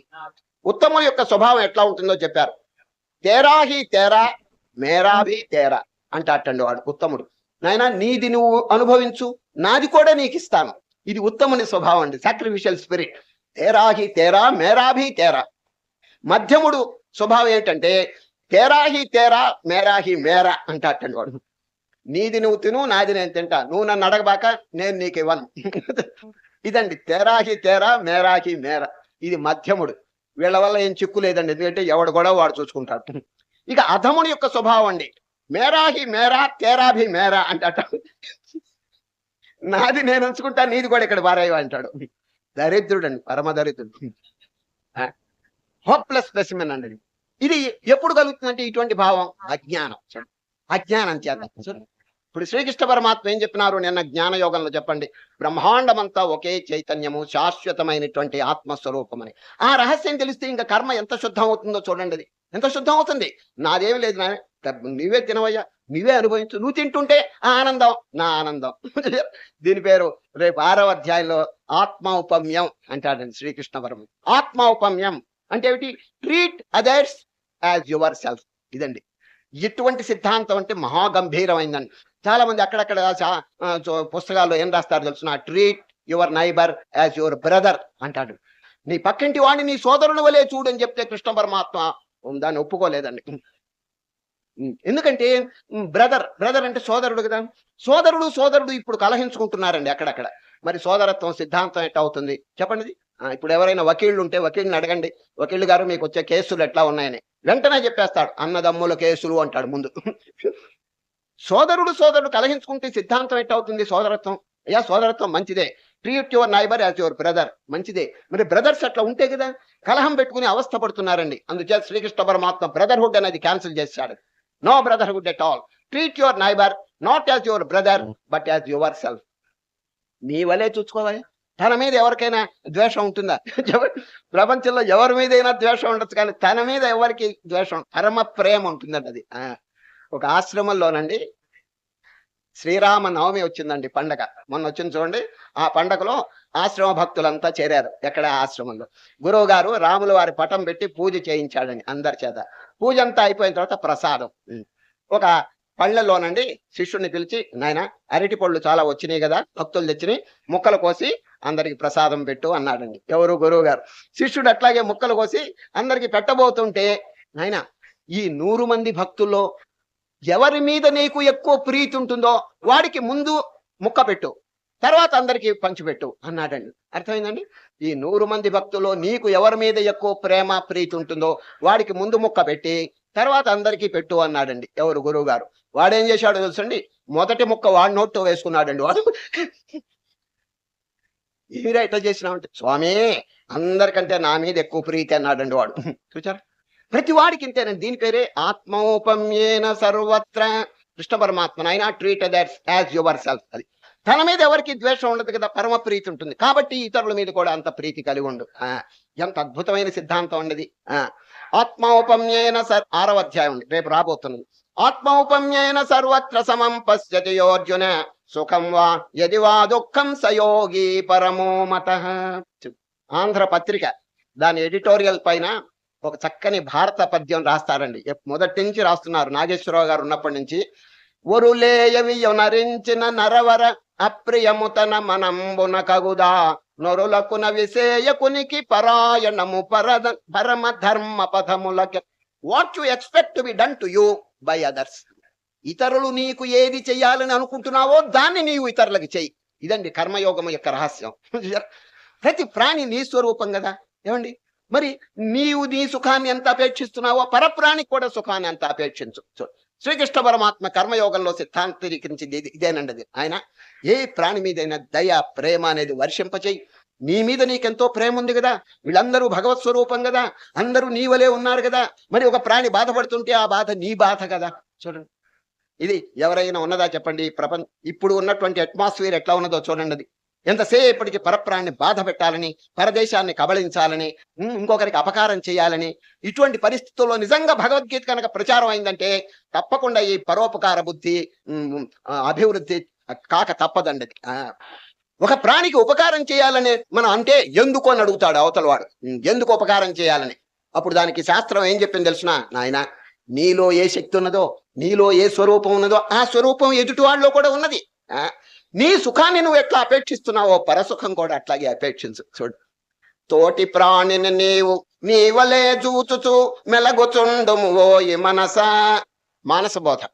తోటి ప్రాణిని నీవు నీవలే చూచుచు మెలగుచుండుము ఓయి మనస. నీ సౌఖ్యమును ఓలె పరసుఖంబును కూడా కాంక్షించుచుండుము మనస. జగతి యందున్నట్టి దేహంబులన్నీయు నీ యొక్క రూపాలె మనస. సత్యమును తెలుసుకొని ప్రాణులన్నిటి ఎడల దయగల్గియుండుము మనస. శాస్త్రాల సారము వివరించి తెలిపెద శ్రద్ధగా వినుము ఓ మనస. పరహితమే పుణ్యము పరపీడ పాపము దయజూపు ఎల్లడల మనస. ఇటువంటి సిద్ధాంతములండి భగవద్గీతలో చక్కగా ప్రతిపాదింపబడింది. కనుక ఇటువంటివి కనుక బాగా జీర్ణమైతే ఇంకా తాను తగ్గించుకుని ఒక ప్రాణికి ఉపకారం చేస్తాడండి. అందుచేత ఈ కర్మయోగంలో మొట్టమొదటి శ్రీకృష్ణ పరమాత్మ జ్ఞానమును తెలుసుకో, జ్ఞానమును తెలుసుకుని తర్వాత కర్మ చేయండి, శుద్ధంగా ఉంటుందండి. పరోపకార బుద్ధి పొంగి పొరలతో ఉంటుందండి అది. కనుక మొట్టమొదటి శ్రీకృష్ణ పరమాత్మ అర్జునుడు అడిగిన ప్రశ్నను పురస్కరించుకుని, నాయన లోకల్లో 2 మార్గాలు ఉన్నాయి, జ్ఞాన మార్గం, కర్మ మార్గం. ఎవరి సంస్కారం, ఎవరి యొక్క ప్రవృత్తి ఎట్లా ఉంటుందో ఆ విధంగా ఆచరించండి, దాంట్లో ఏం తప్పులేదు. కానీ బట్ అంటారు, కర్మయోగం మొట్టమొదట ఆచరించకుండా జ్ఞానయోగంలో అనుభవం రావటం కష్టం. It's impossible. కర్మ అనేది ఎలిమెంటరీ కోర్స్, జ్ఞానం అనేది అండి గ్రాడ్యుయేట్ కోర్స్ అండి, అంటే కాలేజీ కోర్స్ అండి. సరే అయ్యా, మీరు ఎలిమెంటరీ కోర్స్ పాస్ కాకపోతే మీరు కాలేజీకి ఎట్లా వెళ్తారు చెప్పండి? 3 కోర్సులు ఉన్నాయి కదండి, elementary course, high school course, college course. కర్మ, భక్తి, జ్ఞానం. జ్ఞానం అనేది కాలేజ్ కోర్స్ అండి, ఫైనల్ కోర్స్. అది దాంట్లో మనం ఆరితేరాలంటే ముందు ఎలిమెంటరీ కోర్సులో కొంచెం అనుభవం పొందాలి కదా చెప్పండి. ఇది లేకుండా అట్లా వెళ్ళగారు. కనుకనే శ్రీకృష్ణ పరమాత్మ కర్మయోగంలో ప్రవేశం లేకుండా జ్ఞానయోగం కలగటం చాలా కష్టం. చిత్తశుద్ధి కలగాలి కదా ముందు. చిత్తశుద్ధి కలగటానికి పుణ్యకార్యములు ఇవన్నీ చేయాలి కదా చెప్పండి, నిష్కామ కార్యములు చేయాలి కదా. కాబట్టి కర్మయోగంలో కొంత ప్రయత్నం ఉంటే తప్ప ఆ మనస్సు శుద్ధం కాదు. మనస్సు శుద్ధం కాకపోతే ఆత్మజ్ఞానం కలగదు. చూచారా? కనుక ఈ కర్మయోగం నకర్మణామనారంభాన్నైష్కర్మ్యం పురుషోస్నుతే. చక్కని శ్లోకం అండి. నకర్మణామనారంభాన్, కర్మలు చేయకుండా నైష్కర్మ్యం అంటే ఈ జ్ఞాన మార్గం. చూడండి, సమాధి స్థితి, తురీయ స్థితి, అది కలగటం కష్టం. ఎందుకంటే హృదయం పాపభూయిష్టంగా ఉంటే మనసు అధిష్టానంగా ఉన్నటువంటి ఆత్మస్వరూపం ఎట్లా తెలుస్తుంది చెప్పండి. కనుక హృదయం నిర్మలంగా ఉండాలంటే పుణ్యము, నిష్కామ కర్మ, పుణ్యకర్మ, ఇటువంటి అన్ని పరోపకార కర్మ శుద్ధంగా ఉండాలండి. అది లేదే, జనులకు లేదు. అంచేత అకస్మాత్తుగా వాడికి మోక్షం కలగాలంటే కలగదండి, ఇంపాసిబుల్. ఎందుకు? మోక్షం అనేది జ్ఞానం ఉంటేనే కలుగుతుందండి. జ్ఞానం ఎట్లా వస్తుందంటే చిత్తశుద్ధి కలిగితేనే జ్ఞానం కలుగుతుంది. చూచారా? కనుకనే శ్రీకృష్ణ పరమాత్మ నాయన మీరు భక్తితో ఆరాధిస్తుండండి. చూడండి, రేపు 10వ అధ్యాయం విభూతి యోగంలో జ్ఞానము చేత మోక్షం అనేది ఖాయం. ఎక్కడైనా రాసి పెట్టుకోండి గోడ మీద, జ్ఞానాదేవత కైవల్యం. కైవల్యం అంటే మోక్షం కావాలంటే జ్ఞానం. జ్ఞానం అంటే ఏమిటి? స్వస్వరూప అనుభవం. అది తన స్వరూపం అండి. వీడి దేహం అని చెప్పి అనుకుంటాం, ఇట్ ఈస్ ఫాల్స్. దేహం కాదండి ఇది. తన యొక్క యథార్థమైన స్వరూపం తెలుసుకుంటేనే వాడికి శాంతి కలుగుతుంది కదండి. ఇప్పుడు రాత్రి నిద్రపోతున్నాడు, ఎన్నో దుఃఖాలు అనుభవిస్తున్నాడు. దుఃఖాలన్నీ పోవటానికి ఉపాయం ఏమిటి చెప్పండి? మేలుకోవటం. ఆ మేలుకోవటం అనేదే జ్ఞానం. ఆ జ్ఞానంతో అన్ని దుఃఖాలు సమస్యపోతాయండి. కానీ జ్ఞానం కలగాలంటే చిత్తం మలినంగా ఉంటే కలగదండి. భగవానుడు చెప్తున్నారు 10వ అధ్యాయంలో, తేషాం సతతయుక్తానాం భజతాం ప్రీతిపూర్వకం. అర్జున, ఎవరు ప్రీతిపూర్వకంగా నన్ను గురించి చింతన చేస్తున్నారో నేను సంతోషించి దదామి బుద్ధియోగం తం ఏన మాముపయాంతి తే, వారికి ఆత్మజ్ఞానం నేను కలుగు చేస్తాను. చూచారా? ఆత్మజ్ఞానం ఎట్లా వస్తుంది? By the grace of God. మనం ఎన్ని ప్రయత్నం చేసినా భగవాను యొక్క గ్రేస్, బ్లెస్సింగ్ లేకపోతే కష్టం అండి. మరి వారి బ్లెస్సింగ్ ఎట్లా వస్తుంది? మనం భక్తిపూర్వకంగా, ప్రీతిపూర్వకంగా ఆరాధిస్తుంటే, మనం చేసేటువంటి కర్మలు పవిత్రంగా ఉంటే భగవాను యొక్క దయ తప్పకుండా కలిగి తీరుతుంది. దానివల్ల ఆత్మజ్ఞానం కలుగుతుంది, దానివల్ల మోక్షం పొందుతారు. అర్థమైందండి? కనుక నకర్మణామనారంభ నైష్కర్మ్యం పురుషోస్నుతే. నైష్కర్మ్యం అంటే మోక్షస్థితి. ఈ కర్మలు ఆచరించకుండా మొదట్లో కలగదు, ఎందుకంటే చిత్తశుద్ధి కలగాలి. కనుక పాపం అనేటువంటిది మహాఘోరమైనటువంటిదండి. హృదయంలో పాపం ఉన్నంత వరకు, ద్వేషం ఉన్నంత వరకు, అసూయ ఉన్నంత వరకు, దుష్టగుణాలు ఉన్నంత వరకు ఇంపాసిబుల్. మోక్షం అనేది అసాధ్యం అండి. కనుక ఊరికి కలవరిస్తే కాదండి, నాకు రెనన్సీ, నాకు మోక్షం రియలైజేషన్ కావాలంటే ఎట్లా వస్తుందండి? First think over your mind. అది ఈ మనస్సు ఏ స్థితిలో ఉందో కొంచెం ఆలోచించండి. తమోగుణమా, రజోగుణమా, సత్వగుణమా? చూడండి, మనం పొందవలసింది ఏమిటి? సత్వగుణం కూడా దాటిపోయి విశుద్ధ సత్వం. చూచారు? విశుద్ధ సత్వం అంటే ఏమిటంటే గుణాతీతం.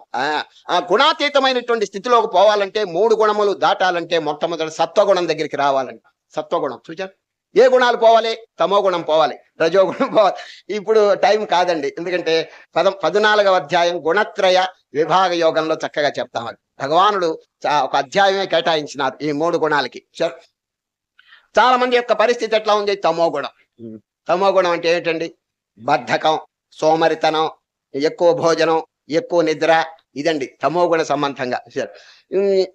ఏమి ఒక పని చేయడండి, ఊరికే కూర్చుంటాడండి. దానివల్ల మోక్షం ఎట్లా వస్తుందండి? ఈ తమో గుణం వల్ల. ఇప్పుడు ఊరికే కూర్చుంటే ఒకటి మాత్రం తప్పకుండా వస్తుందండి. ఏమిటి తెలుసునా? చావు. ఏనాటికైనా చస్తాడు వాడు, ఊరికే కూర్చుంటే చాలండి. కానీ మోక్షం రాదండి. మోక్షం ప్రయత్నం యొక్క ఫలితం. కష్టపడి తన యొక్క మనస్సును శుద్ధం చేసుకుని మోక్షం పొందాలే కానీ ఊరికే కూర్చుని తిని తాగి నిద్రపోతుంటే మోక్షం రాదండి అది.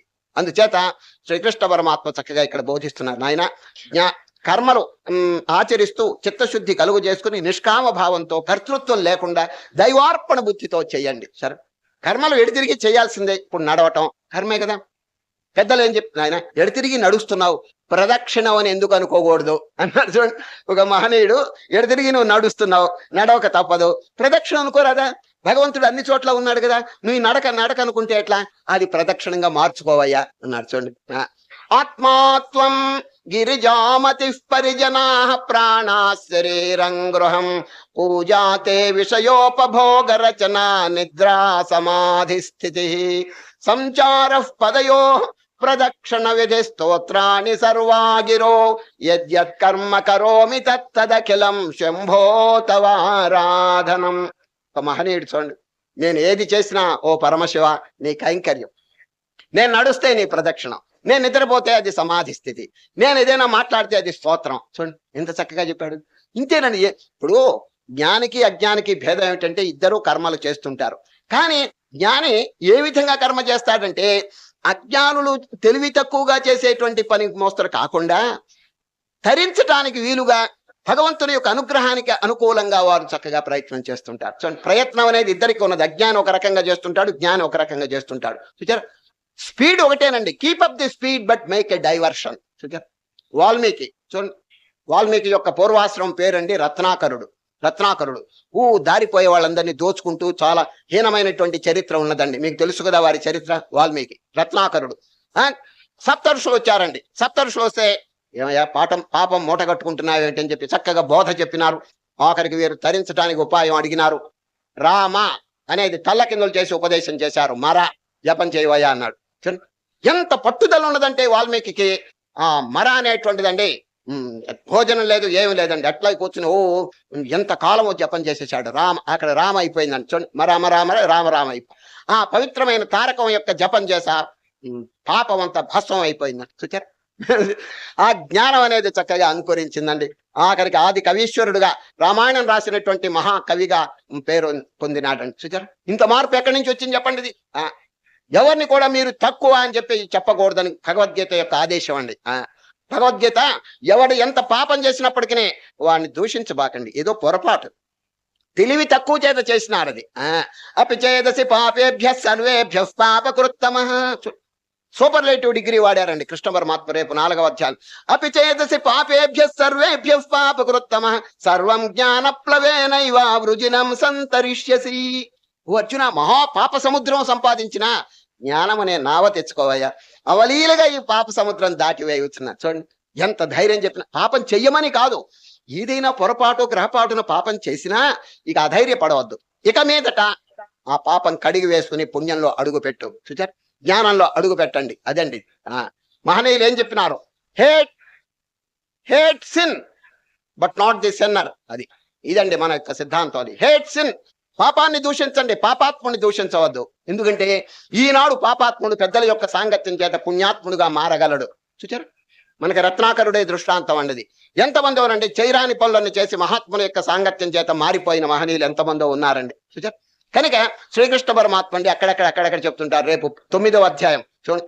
అపిచేత్ సుదురాచారో భజతే మాం అనన్య భాగ్ సాధురేవ సమంతవ్య సమ్యక్ వ్యవసితో హి సహ. సుదురాచారం, మహాపాప దురాచారం కలిగినా కూడా వారు కనుక మంచి మార్గంలోకి వస్తే వారి పేరు సాధు. కనుక ఎవరిని కూడా మనం కించిత్ చేయకూడదండి. స్వామి వివేకానంద ఎంత గంభీరంగా చెప్పారు చూడండి. చాలు. అపిచేదసి పాపేభ్య సర్వేభ్య పాపకృత్తమ సర్వం జ్ఞానప్లవేనైవ వృజినం సంతరిష్యసి. ఓ అర్జున, మహాపాప సముద్రం సంపాదించిన జ్ఞానం అనే నావ తెచ్చుకోవయ్యా. అవలీలగా ఈ పాప సముద్రం దాటి వేయవచ్చున్నా. చూడండి, ఎంత ధైర్యం చెప్పిన. పాపం చెయ్యమని కాదు, ఏదైనా పొరపాటు గ్రహపాటున పాపం చేసినా ఇక అధైర్యపడవద్దు. ఇక మీదట ఆ పాపం కడిగి వేసుకుని పుణ్యంలో అడుగు పెట్టు. చూచారు, జ్ఞానంలో అడుగు పెట్టండి. అదండి మహనీయులు ఏం చెప్పినారు. Hate sin but not the sinner. ఇదండి మన యొక్క సిద్ధాంతం. అది హేట్ సిన్, పాపాన్ని దూషించండి, పాపాత్ముని దూషించవద్దు. ఎందుకంటే ఈనాడు పాపాత్ముడు పెద్దల యొక్క సాంగత్యం చేత పుణ్యాత్ముడుగా మారగలడు. చూచారు, మనకి రత్నాకరుడే దృష్టాంతం అండి. ఎంతమందో అండి చైరాని పనులను చేసి మహాత్ముల యొక్క సాంగత్యం చేత మారిపోయిన మహనీయులు ఎంతమందో ఉన్నారండి. చూచారు, కనుక శ్రీకృష్ణ పరమాత్మ అండి అక్కడెక్కడ చెప్తుంటారు. రేపు 9వ అధ్యాయం చూడండి. అపిచేత్ సుదురాచారో భజతే మాం అనన్య భాగ్ సాధురేవ సమంతవ్య సమ్యక్ వ్యవసితో హి సహ. సుదురాచారం, మహాపాప దురాచారం కలిగినా కూడా వారు కనుక మంచి మార్గంలోకి వస్తే వారి పేరు సాధు. కనుక ఎవరిని కూడా మనం కించిత్ చేయకూడదండి. స్వామి వివేకానంద ఎంత గమ్ముతున్నారు. నాయన, పుణ్యం గనక తెచ్చుకుంటే పాపం దగ్ధం అయిపోతుందని స్పష్టంగా చెప్పేశారండి. సరే, పాపం చేయమని కాదు, ఇదివరకు చేసినటువంటి పాపం దాని గురించి ఊరికి ఏడుస్తుంటే లాభం లేదండి. బ్రింగ్ యువర్ పుణ్యం పాజిటివ్. ఆ పాజిటివ్ పుణ్యం గనక తెచ్చుకుంటే నెగటివ్ పాపం ఎగిరి అవతల పోతుంది. దానికి ప్రమాణం 7వ అధ్యాయం. ఏషాం త్వంతగతం పాపం జనానాం పుణ్యకర్మణాం తే ద్వంద్వమోహ నిర్ముక్త భజంతే మాం దృఢవ్రత. ఎంత అద్భుతమైన. కనుక ఇంకా పాపులు చింత పడవలసిన పని లేదు. ఏదో పొరపాటు గ్రహపాటు జరిగిపోయింది. ఇక మీదట పాపం చేయకుండా ఉన్నటువంటి పాపాన్ని గురించి ఏడవకుండా దాన్ని కడిగేయటానికి ప్రయత్నం చేయాలి.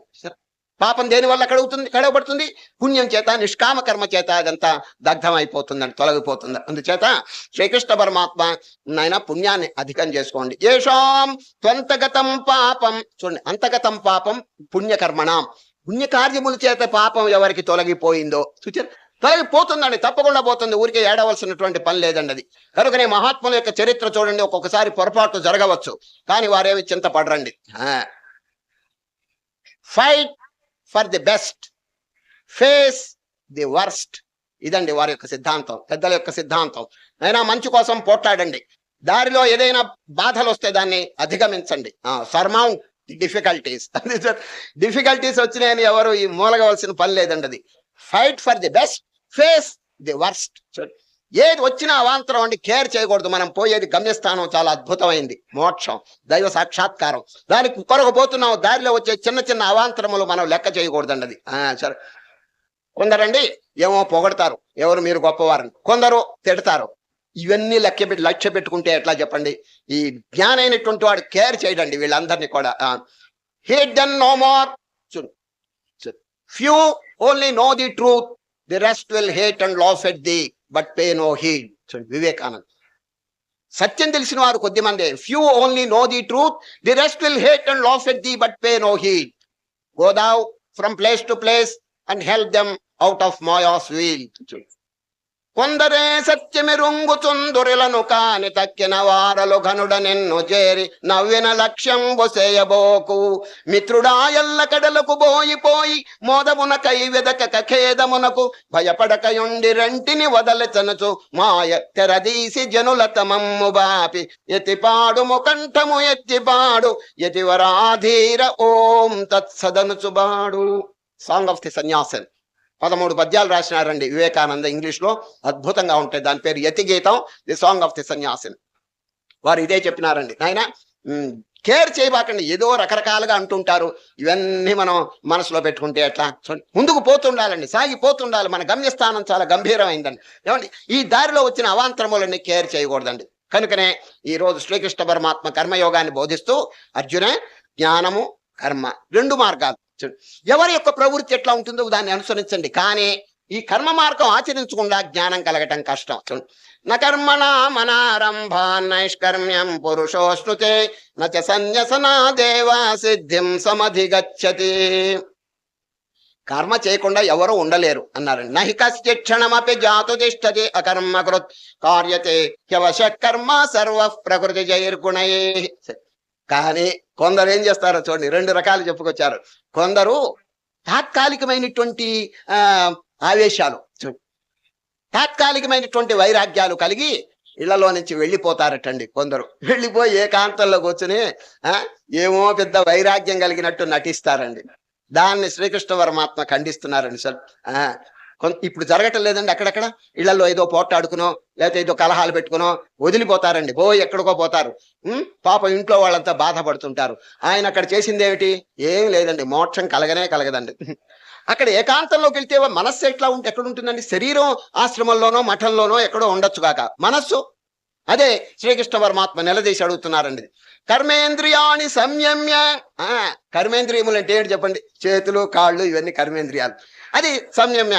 ఒక చోట కూర్చుని కొండ గుహలోనో లేకపోతే ఆశ్రమంలోనో ఈ కాళ్ళు చేతులు బిగబెట్టుకుని ఇట్లా కూర్చున్నాడు. But what about the mind? మనస్సు ఎట్లా ఉంటుందని అడుగుతున్నారు కృష్ణ పరమాత్మ. కర్మేంద్రియాన్ని సంయమ్య యాస్తే మనసా స్మరన్ ఇంద్రియార్థాన్ విమూఢాత్మా మిథ్యాచార సౌచ్యతే. దొంగ నాటకం అన్నాడు. అక్కడ కూర్చుని ఏకాంతంలో కాళ్ళు బిగబెట్టుకుని చేతులు బిగబెట్టుకుని కొండ గుహలో కూర్చుని నా ఇంట్లో వాళ్ళంతా ఏం చేస్తుంటారు, ఇదే గొడవ అండి. అక్కడ ఏ జాడీలో ఏ పచ్చడి ఉంది అది కూడా జ్ఞాపకం పెట్టుకుంటాడు వాడు. ఇంతేనండి, వాడికి మనస్సు ఎక్కడ ఉంటుంది? ఇంటి మీదే ఏడుస్తూ ఉంటుందండి. దాన్ని శ్రీకృష్ణ పరమాత్మ ఎట్లా కనిపెట్టారో కానీ విమర్శ చేసి ఖండించేస్తున్నారండి. కర్మేంద్రియాన్ని సంయమ్య యాస్తే మనసా స్మరన్ ఇంద్రియార్థాన్ విమూఢాత్మా మిథ్యాచార సౌచ్యతే. అట్లా చేయబాకండి. మరి ఏం చేయాలి? యస్వింద్రియాని మనసా నియమ్య. ఇంటి దగ్గర ఉండి మీ ఇంద్రియములు మనస్సు నిగ్రహించుకోండి. ఇంటి దగ్గర ఊరికి పరిగెత్తబాకండి, ఎక్కడో ఇక్కడికి అక్కడికి. అక్కడ వెళ్ళి చేసేదేమిటి చెప్పండి? ఇంకా మీరు ఎప్పుడైనా ఎక్కడైనా ఆశ్రమాలకు వెళ్ళాలంటే అప్పుడప్పుడు వెళ్ళి ఒక వారం రోజులు ఆశ్రమాల్లో ఉండి అక్కడ ఉన్న డిసిప్లిన్, అక్కడ ఉన్న క్రమశిక్షణ బాగా అభ్యసించి తర్వాత ఇంటి దగ్గరికి వచ్చి దాన్ని అమల్లో పెట్టండి. సరే, ఇది చాలా మంచిదండి.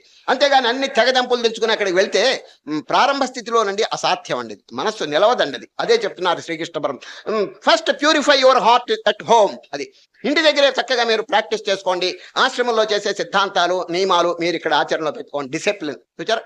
ఇప్పుడు ఆశ్రమాల్లోనండి 4:30 గంటలకి గంట కొడతారండి. మీరు ఎప్పుడైనా రండి ఆశ్రమాలకి, చూడండి. 4:30 గంటలకి ఫస్ట్ బెల్, అందరూ నిద్ర లేస్తారండి. 5:30 సెకండ్ బెల్, అందరూ ఒక సామూహికంగా గీతాపారాయణ, భగవద్ధ్యానం, నామ సంకీర్తన ఇవన్నీ చేస్తుంటారు. చూచారు. ఈ నియమాలు ఇంటి దగ్గర ఎందుకు పెట్టుకోకూడదు చెప్పండి. అది ఇప్పుడు 4:30కి వాళ్ళు లేస్తే వీళ్ళు 4:30కి ఎందుకు లేవకూడదు చెప్పండి.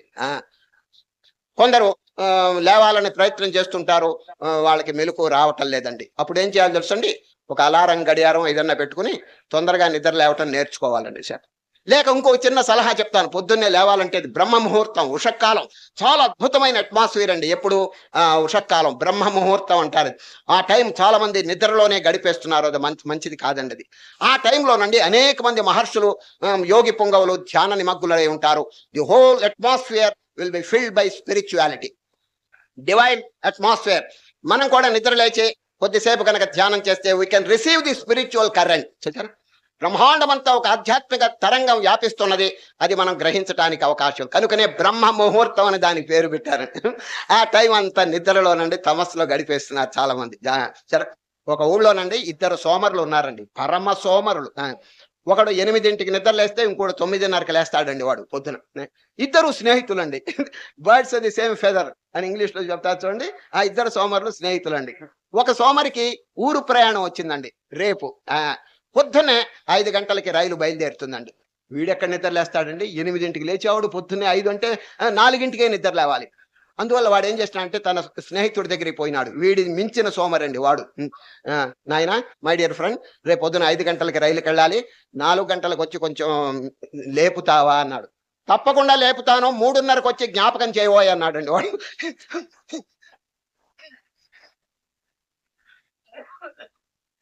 పరమ సోమరి. ఈ విధంగా ఉషక్కాలం అంతా నాశనం చేసేటువంటి రకాలు చాలా మంది ఉన్నారండి. అట్లా కాదండి. ఇదంతా ఎందుకు చెప్తున్నానంటే శ్రీకృష్ణ పరమాత్మ త్వరపడి మీరు ఎక్కడికి వెళ్ళబాకండి. యస్త్వింద్రియాని మనసా నియమ్య, ఇంటి దగ్గరే కొంచెం బాగా ప్రాక్టీస్ చేయండి. ఆరభతే అర్జున కర్మేంద్రియై కర్మయోగమసక్త సవిశిష్యతే.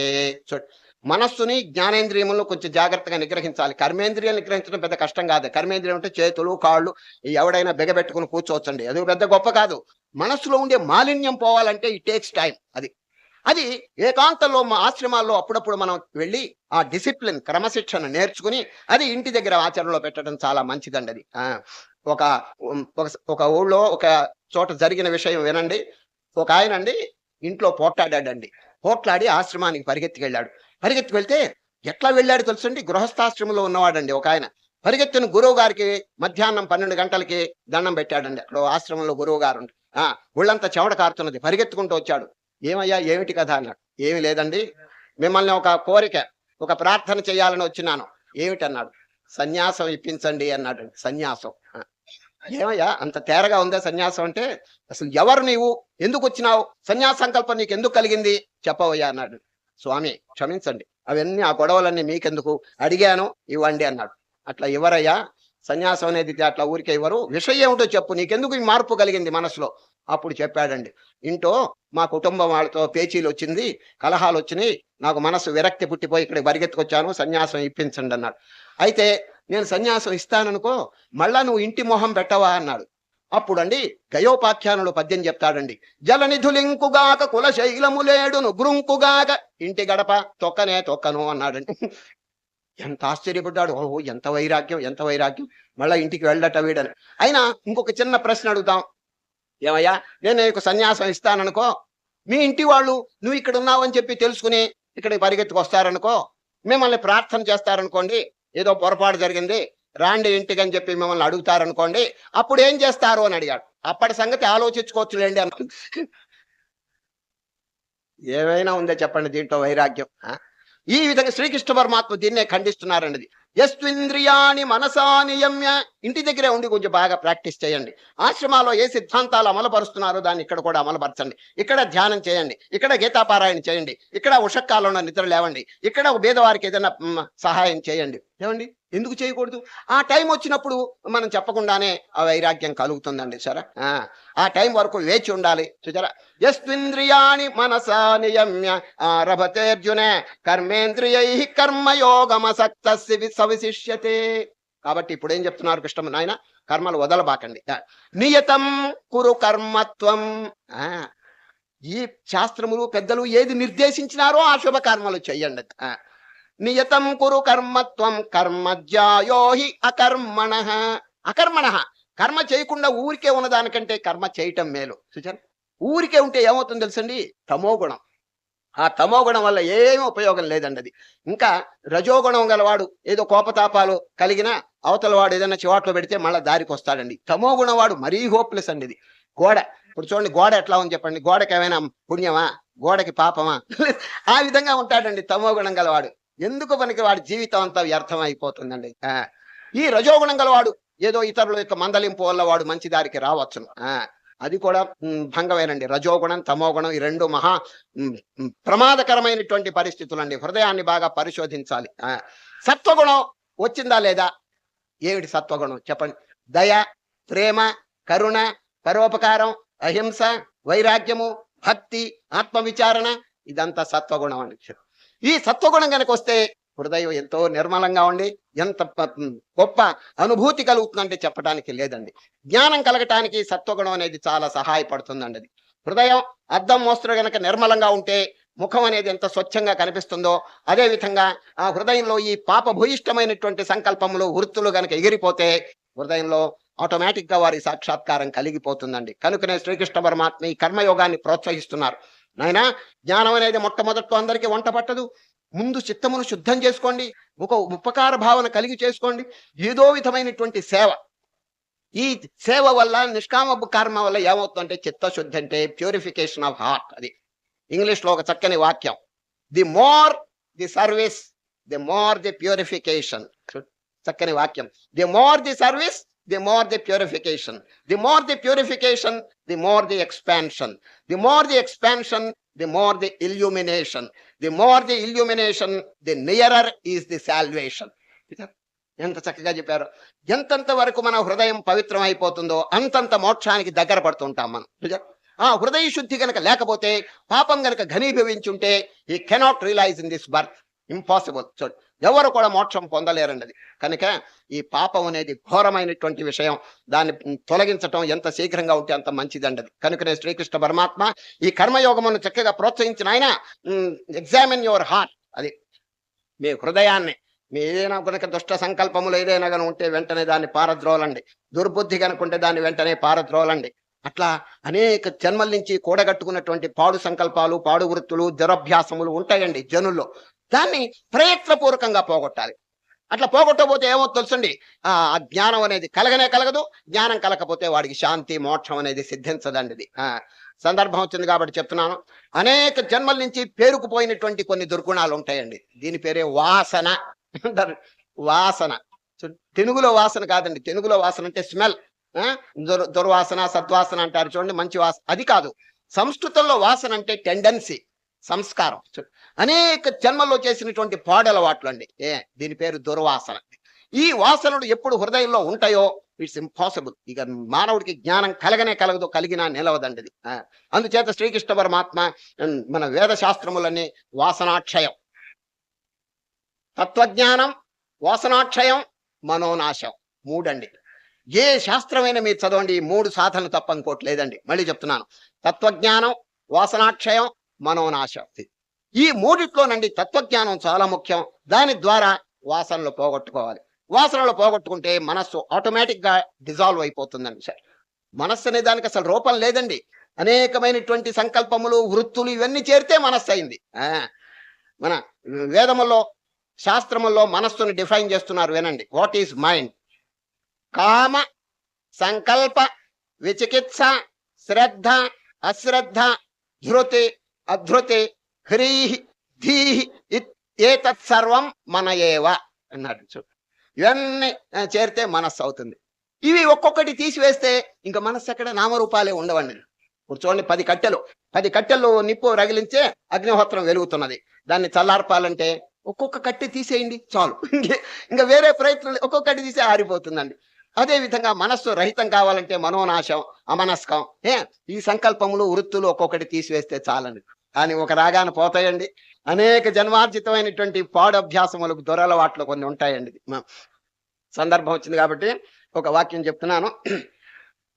పూర్వం ఒక మహారాజు ఉన్నాడు. వారి పేరు మీకు అందరికీ తెలుసు, భోజరాజు. వారిలో ఉన్న స్పెషాలిటీ, ప్రత్యేకత ఏమిటో తెలుసండి? లక్ష్మి సరస్వతి కంబైన్ అయినారండి వారిలో. ఇటు కావలసినంత సంపద, డబ్బు ఉన్నది, ఇటు కవిత్వం, సంస్కృతం అనర్గళంగా మాట్లాడగలడు. ఎవరు? భోజరాజు. తన ఆస్థానంలో కాళిదాసు, ఇంకా అష్టదిగ్గజాలు, వీళ్ళందరినీ పండితుల్ని పెట్టి పోషిస్తున్నాడండి. ఎవరు? భోజరాజు. ఇన్ని చేస్తున్నా వారి క్యారెక్టర్లో ఒక చిన్న లోపం ఉందండి. అన్ని సద్గుణాలు ఉన్నాయి, ఒక్క దుర్గుణం ఉందండి. ఏమిటి తెలుసండి? జోదం ఆడతాడండి. ఎవరు? భోజరాజు. దగ్గర ఉన్న కాళిదాసు గారు ఇదంతా చూచి, అయ్యో మా యజమాని గారికి అన్ని బాగానే ఉన్నాయి, ఈ జూదం ఒకటి వచ్చి నాశనం చేసిందే. బంగారం అనేది చాలా విలువ కలిగింది, కానీ దానికి స్మెల్, సువాసన లేదు. బంగారుకే కనుక సువాసన ఉంటే ఇంకా ఎంత వాల్యూ ఉంటుంది దానికి. మా రాజుగారికి ఈ దుర్గుణం పోతే ఇంకా ఎంత అభివృద్ధి కలుగుతుందని కాళిదాసు ఒకనాడు దగ్గరికి వెళ్ళి, రాజుగారు మీకు అనేక సుగుణాలు ఉన్నాయి, ఈ పాడు జూదం ఎందుకండి? ఆనాడు ధర్మరాజు గారు జూదం ఆడే కదా అంత అన్ని బాధలు పొందారు, ఎందుకు దీంట్లో ఏలు పెట్టారు? ఇదొక్కడి తొలగించనంటే ఎట్లా పోతుందండి?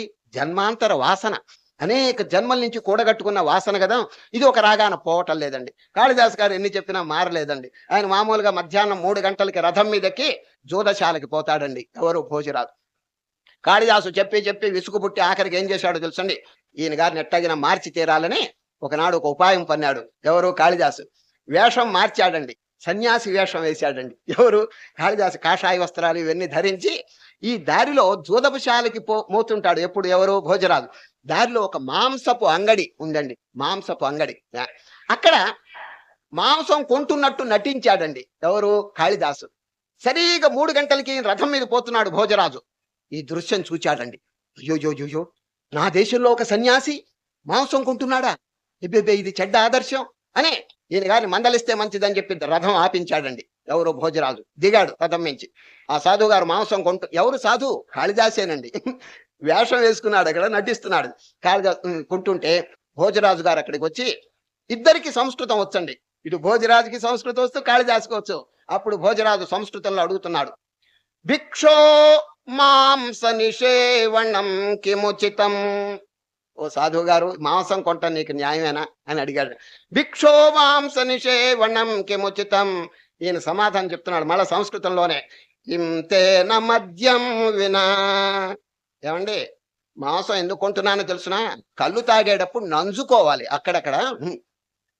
నాకు కళ్ళు తాగే అలవాటు ఉంది, కళ్ళు తాగేటప్పుడు అప్పుడు మధ్యలో నంచుకోవటానికి మాంసం కొంటున్నాను. అప్పుడు భోజరాజు గారికి ఇంకా ఆశ్చర్యం. మద్యం చాపి తవ ప్రియం, కళ్ళు కూడా నీకు ఇష్టమేనా అని అడిగాడండి. ప్రియమహో వారంగనాభిస్సహ. నేను ఎప్పుడూ తాగను, వేశ్యలతో ఉన్నప్పుడు తాగుతాను అన్నాడు.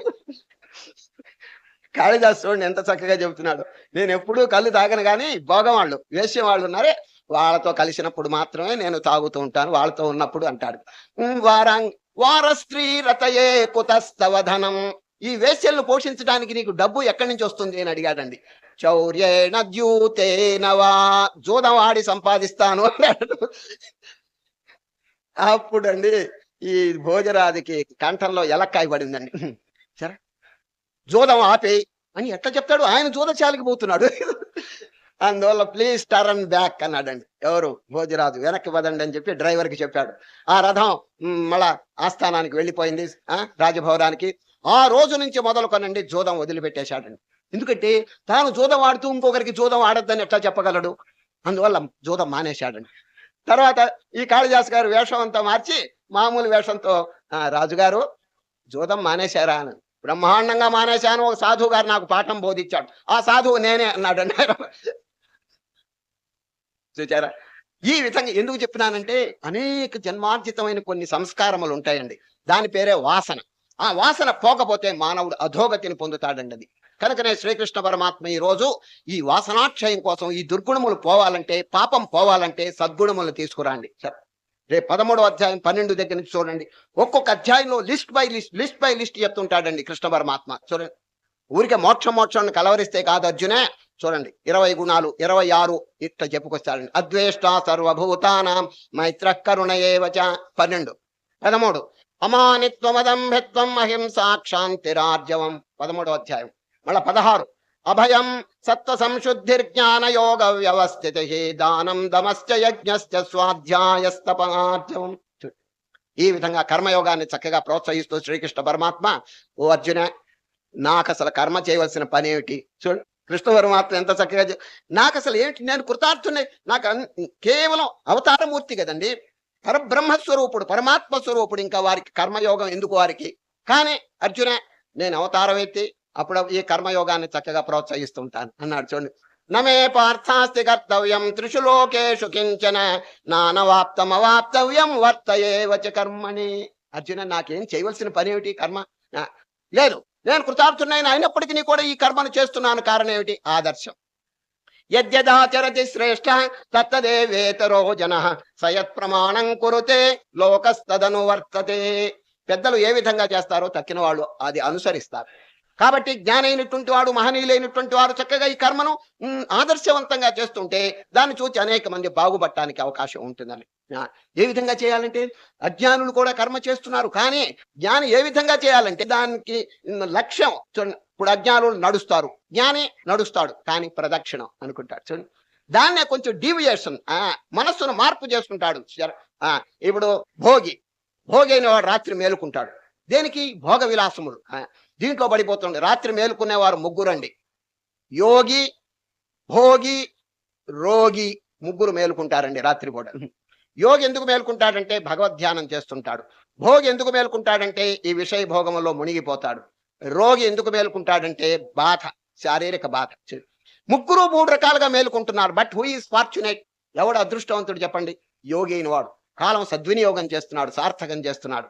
కాబట్టి జ్ఞాని, అజ్ఞాని ఈ ఇద్దరికి భేదం ఏమిటంటే, అజ్ఞాని మామూలుగా అనేక కార్యక్రమాలు చేస్తుంటాడు, జ్ఞాని తెలుసుకొని చేస్తాడు. జ్ఞాని ఏ విధంగా చేయాలి అనేటువంటి విషయం చక్కగా తెలుసుకుని ఆ నిత్య జీవితాన్ని పవిత్రవంతంగా గడుపుతాడండి. సరే, ఇప్పుడు రాత్రి మేలుకోవటం అనేది అందరికీ ఉన్నది, కానీ జ్ఞానైన వాడు భగవద్ధ్యానం చేయటంలో మేలుకుంటాడు. మేలుకోవటం అనేది కామన్, కానీ ఈయన సద్వినియోగం చేస్తున్నాడు కాలాన్ని. కనుక మా శ్రీకృష్ణ పరమాత్మ చెప్పేది ఏమిటంటే, నాయన, keep up your speed but make a diversion. అయ్యా, స్పీడు ఇప్పుడు చూడండి, ఇప్పుడు వాల్మీకి, రత్నాకరుడు, వారిలో ఒక పట్టుదల ఉందండి. ఎవరిలో? వాల్మీకిలో పట్టుదల. ఇదివరకంతా చెడు మార్గంలో ఉపయోగించాడు ఆ పట్టుదల. ఇప్పుడు సప్తర్షుల యొక్క సాంగత్యం చేత మంచి మార్గంలో పట్టుదల వినియోగించాడు. చూడండి, కూర్చున్న పుట్ట మొలిచిపోయే వరకు ధ్యానం చేసినారు, రామనామం జపం చేసినారంటే ఆ పర్సివరెన్స్ అనేది ఉండదండి, పట్టుదల. ఇదివరకంతా పర్సివరెన్స్ చెడ్డ మార్గంలో ఉపయోగించాడు. కనుకనే మహనీయులు ఏం చెప్తున్నారంటే, నాయన కొంచెం ఇటు తిప్పండి, make a diversion, keep up your speed. అది మీ పట్టుదల ఇదంతా ఉంచండి, కానీ దేని మీద పట్టుదల? శాశ్వతమైన భగవంతుని మీద పట్టుదల. అది దైవమును పొందటానికి, తరించటానికి, జన్మ సార్థకత కోసం మనం ఈ పట్టుదల ఉపయోగించాలి అనే శ్రీకృష్ణ పరమాత్మ చక్కగా అనేకమైనటువంటి ఉపదేశాలు చెప్తున్నారు. మీలో ఒక సందేహం కలగచ్చు, ఈ కర్మయోగం చక్కగా శ్రీకృష్ణ పరమాత్మ చెప్తున్నారే, కర్మయోగాన్ని చక్కగా ఆచరించిన మహనీయులు ఎవరైనా ఉన్నారా అంటే జనక మహారాజు పేరు చెప్పారండి కృష్ణ పరమాత్మ. ఈ అధ్యాయంలో కర్మణైవహి సంసిద్ధిం ఆస్థిత జనకాదయ, జనకుడు మొదలైన వారు. చూడండి, వారి పేరు ఎందుకు వచ్చింది భగవద్గీతలోకి? చూడండి, ఎంతమందో ఉన్నారు కదా మహారాజులు, వారి పేరు ఎందుకు రాలేదు చెప్పండి. ఈ జనక మహారాజు యొక్క ప్రత్యేకత ఏమిటంటే, ఏమండి, ఒక సామాన్యమైనటువంటి రాజు అయినప్పటికీ ప్రయత్నం చేసినారు. 12 గంటల వరకు నో పాలిటిక్స్, రాజకీయంలో ఏలు పెట్టడండి. 12 గంటలు అయిన తర్వాతే రాజకీయంలో ఈ 12 గంటల లోపల ఏం చేస్తాడు తెలుసండి? ధ్యానము, జపము, ఆరాధన, ఆత్మవిచారణ, శాస్త్ర పఠనం, ఇవన్నీ, గురుసేవ, ఇవన్నీ చేస్తుంటాడు. చూచారు, ఒక డిసిప్లిన్, ఒక క్రమశిక్షణ అనేది చక్కగా అలవాటు చేసినాడు. అందుచేతనే జనకునికి అంత గొప్ప పేరు వచ్చిందండి. కర్మణైవ హి సంసిద్ధిమాస్థితా జనకాదయ లోక సంగ్రహమేవాపి సంపశ్యన్ కర్తుమర్హసి. అర్జున, ఆదర్శం కోసం, ఇతరులకు చక్కని ఆదర్శం చూపడానికి తాను ముందుగా స్వయంగా చక్కని కార్యక్రమాలు నిర్వహించాలి. అని ఈ కర్మయోగాన్ని చక్కగా ప్రోత్సహిస్తున్నారు. మీకు ఏదైనా సందేహం వస్తే జనకుడు అయిన తర్వాత జనకుడు కానీ ఇంకెవరైనా ఉన్నారా అని చెప్పి మీకు సంకల్పం కలిగితే ఎవరు ఇదంతా మనకి బోధిస్తున్నారో వారి జీవితం చూడండి. ఎవరండి మనకి చెప్పేది ఈ బోధంతా? కృష్ణ పరమాత్మ. వారి యొక్క జీవితం ఒక సంక్షేపంగా చెప్తాను వినండి. అవతారమూర్తి కదా, గురువు దగ్గర తల వంచాడండి. వంచవలసిన పని ఏమిటండి? ఎవరు ఆ గురువు? సాందీపుడు. సాందీపుడు అనే గురువు దగ్గర సేవ చేసినాడండి. కట్టెలు కొట్టి ఇంటికి తెచ్చినారు, ఇల్లంతా ఊడ్చినాడు, విసనగరతో విసిరినాడు, ఇంకా చేయవలసిన కార్యక్రమాలు, సేవా కార్యక్రమాలు చేసినారు. ఎందుకు చేయాలి? వారు చేయవలసిన అవసరం ఏమిటి? అయినప్పటికీ లోకానికి ఆదర్శం కోసం అండి. అవతారమూర్తి అయిన ఆమ్నిపోటెంట్ అండ్ ఆమ్నిషియంట్ పర్సనాలిటీ అయినప్పటికీ కూడా తన తల వంచినారండి. ఏమండి, ఈ కాలంలో తల వంచుతారా చెప్పండి? ఏదైనా కొంచెం ఎక్కువ చదువుకున్నా, అధికారం ఉన్నా, ధనం ఉన్నా, సౌందర్యం ఉన్నా ఆయన వంచేది లేదండి. అది సార్ తల. ఈ మధ్య ఒక ఆయన ఎంఏ పాస్ అయినాడండి. ఎంఏ పాస్ అయ్యి ఎంత గర్వం వచ్చిందంటే ఇంకో ఆయనతో అంటున్నాడు, ఏమయ్యా మీకేమైనా బుద్ధి ఉందా? అందరి దగ్గర తలకాయ వంచటమేనా అన్నాడండి. వాడు అన్నాడు, పెద్దల దగ్గర ఉంచితే తప్పేమిటయ్యా? పెద్దలు కాదు, నేను ఎవరి దగ్గర వంచను, పెద్దల దగ్గర కూడా అన్నాడండి. అవతల ఆయన కోపం వచ్చి, దేవుడి దగ్గర అయినా వంచవా తల అన్నాడు. దేవుడు కాదు, ఇంకెవరి దగ్గర వంచనన్నాడు. కనీసం మంగళవాడి దగ్గర అయినా వంచుతావా అన్నాడండి. వాడు వంచి తీరాలి అక్కడ, లేకపోతే రామార్పణం అయిపోతుందండి. అంత గర్వం అండి లేకపోతే. కనుకనే శ్రీకృష్ణ పరమాత్మ అవతారమూర్తి అయినా కూడా ఎంతో వినయ విధేయతలతో సేవ చేసినాడు. తర్వాత రాజసూయ యాగం. రాజసూయ యాగం వచ్చినప్పుడు అంటే కౌరవులు పాండవులు అందరూ కలిసిమెలిసి ఉన్నటువంటి టైంలో ఏమండి ధర్మరాజు గారు 15 రోజులు దాదాపు ముందుగా సమావేశం చేసినారండి పెద్దలందరికీ. ఆ సమావేశంలో ఉపన్యాసం చెప్తున్నాడు ధర్మరాజు గారు. ఏమండి మహానుభావులారా, ఇంకొక 15 రోజుల్లో నాకు ఒక సంకల్పం కలిగింది, దాన్ని ఆచరణలో పెట్టబోతున్నాను. ఈ విధంగా రాజసూయ యాగం చేయాలనే అభిప్రాయం కలిగింది. మీ అందరి యొక్క సహకారం, మీ అందరి యొక్క సహాయం అవసరం అన్నా. వెంటనే ఒకరు లేచి, మీరు మాకు డ్యూటీ ఇవ్వండి, మేము ఆ డ్యూటీ చక్కగా నెరవేరుస్తామని చెప్తే ధర్మరాజు గారు ఒక్కొక్కరికి అక్కడ సమావేశమైన అందరికి ఒక్కొక్క డ్యూటీ చెప్పేశాడు. భీముడిని పిలిచి, భీముడు భీమసేన డైనింగ్ సెక్షన్, భోజనం అంతా మీరే. ఇంకొకరిని పిలిచారు, నాయన ఆదరించేటువంటి సెక్షన్ అంతా మీది. కర్ణుని పిలిచి దాన ధర్మములన్నీ మీరు చేస్తుండండి. దుర్యోధనుడు క్యాషియర్, వచ్చిన కానుకలన్నీ మీరు తీసుకుని క్యాష్ బాక్సులు పెట్టండి. ఒక్కొక్కరికి ఒక్కొక్క డ్యూటీ చెప్పినారు. ఓ సభ అంతా విసర్జిస్తున్నారు, ఓం శాంతి సభ విరమిస్తున్నారు. ఆ టైంలోనండి సభలో నుంచి ఒక ఆయన లేచాడండి. ఎవరో తెలుసునా? కృష్ణ పరమాత్మ. కృష్ణుడి గారు లేచి, ధర్మరాజా, అన్యాయం అన్యాయం అన్యాయం, ఇంతమంది ఇక్కడ సమావేశం అయితే అందరికీ మీరు కార్యక్రమం అంటే సేవా కార్యక్రమం చెప్పారు కదా, నాకు ఏ సేవ ఇవ్వలేదేమిటి? రాజసూయ యజ్ఞంలో నాకు కూడా ఏదన్నా పని పెట్టండి అన్న. వెంటనే ధర్మరాజు చెవులు మూసుకుని, మహానుభావ, మీ సాన్నిధ్యం, మీరు ఊరికే వచ్చి ఉంటే చాలు, మీ సాన్నిధ్య బలం చేత చక్కగా జరిగిపోతుంది మహానుభావ. మీకు ఈ సేవ లేక ఒక కార్యక్రమం ఇచ్చే ధైర్యం కానీ ఆ విధంగా ఇవ్వటం చాలా తప్పని చెప్పి మేము అనుకుంటున్నాం. ఎందుకంటే మహనీయులు మీరు, మీకు చెప్పగలిగినటువంటి ఇదండి మాకు, నేను సామాన్యులం, మీరు అవతారమూర్తి అని ఈ విధంగా ధర్మద చెప్తుంటే, నువ్వు ఆ వేదాంతం అంతా కట్టిపెట్టు, ఏదో ఒకటి అందరికి మీరు డ్యూటీ ఇచ్చినారు, మాకు డ్యూటీ ఇవ్వండి అని కృష్ణుడు అడిగితే ఇవ్వలేదండి. ధర్మరాజు గారు మౌనం వహించినారు. వెంటనే కృష్ణ పరమాత్మ సభాముఖంగా చెప్పాడండి, ఓ ధర్మరాజా, మీరు గనక నాకు సేవా కార్యక్రమం ఇవ్వకపోతే నేనే ఒక సేవ తీసుకుంటాను, ఒక పని. రాజసూయాగానికి వచ్చిన తపస్సు సంపన్నులు, సాధు పొంగవులు, యతివరేణ్యులు, వారి యొక్క పాదములు కడిగి తీర్థం నెత్తిన చల్లుకుంటాను అన్నాడండి. ఎంత వండర్ చూడండి, ఆశ్చర్యం, ఎంత వినయం. కేవలం ఆమ్నిపోటెంట్ అండ్ ఆమ్నిషియంట్ పర్సనాలిటీ కదా, అయినప్పటికీ నీ మహానుభావుల దగ్గర తల వంచి తీర్థం, పాదముల యొక్క తీర్థం నెత్తిన చల్లుకుంటానంటే ఎంత ఆదర్శం చూడండి. అది ఇదేనండి కర్మయోగం యొక్క రహస్యం. పోని యుద్ధంలోకి వచ్చినాడు, యుద్ధంలో ఏం చేసినాడు చెప్పండి కృష్ణ పరమాత్మ? సారథి, డ్రైవర్ గా కూర్చున్నాడే కానీ యజమానుడిగా కూర్చోలేదండి. అది అదొక విశేషం అండి. తర్వాత సాయంత్రం 5 గంటలైందంటే యుద్ధం విరమిస్తారు. అప్పుడు తన గుర్రాలన్నింటినీ కూడా నది దగ్గర తీసుకుపోయి గాయములు కడిగి వాటికి దానా పెట్టి మేత పెట్టి సేవ చేస్తుంటాడు. చూచారా? అనేక మంది సంధ్యావందనం చేస్తుంటే ఆ టైంలో శ్రీకృష్ణ పరమాత్మ ఈ కర్మయోగం చక్కగా ఆచరిస్తారండి. చూచారు? ఈ విధంగా కర్మయోగంలో ఆరితేరినటువంటి మహనీయుడండి ఎవరు? ఈ కృష్ణ పరమాత్మ. ఇట్లా కర్మయోగం గురించి ప్రోత్సహిస్తూ చెప్తుంటే అర్జునుడు గారికి ఒక సందేహం వచ్చింది. కృష్ణ, చాలా బాగుంది మీరు చెప్పేది, కానీ ధర్మం గొప్పదని అందరికీ తెలుసు కదా, కానీ అధర్మం ఎందుకు చేస్తున్నాడు అని అడిగేశాడండి. చివర ఈ అధ్యాయం పూర్తి కావస్తున్నది. అతకేన ప్రయుక్తోయం పాపం చరతి పౌరుష అనిచ్చన్నపి వార్ష్ణేయ బలాదివ నియోజిత. కృష్ణ, పాపం చేయాలని ఎవరికి ఉండదు కదా, మరి ఎందుకు పాపం చేస్తున్నాడు వాడు? ఇప్పుడు దొంగండి, దొంగని పిలవండి, దొంగతనం పాపం నీకు తెలుసా అని అడగండి వాడిని, మీకంటే బాగా తెలుసు అంటాడు వాడు. కానీ ఎందుకు చేస్తున్నాడు దొంగతనం చెప్పండి? అదండి అర్జునుడు అడిగే ప్రశ్న.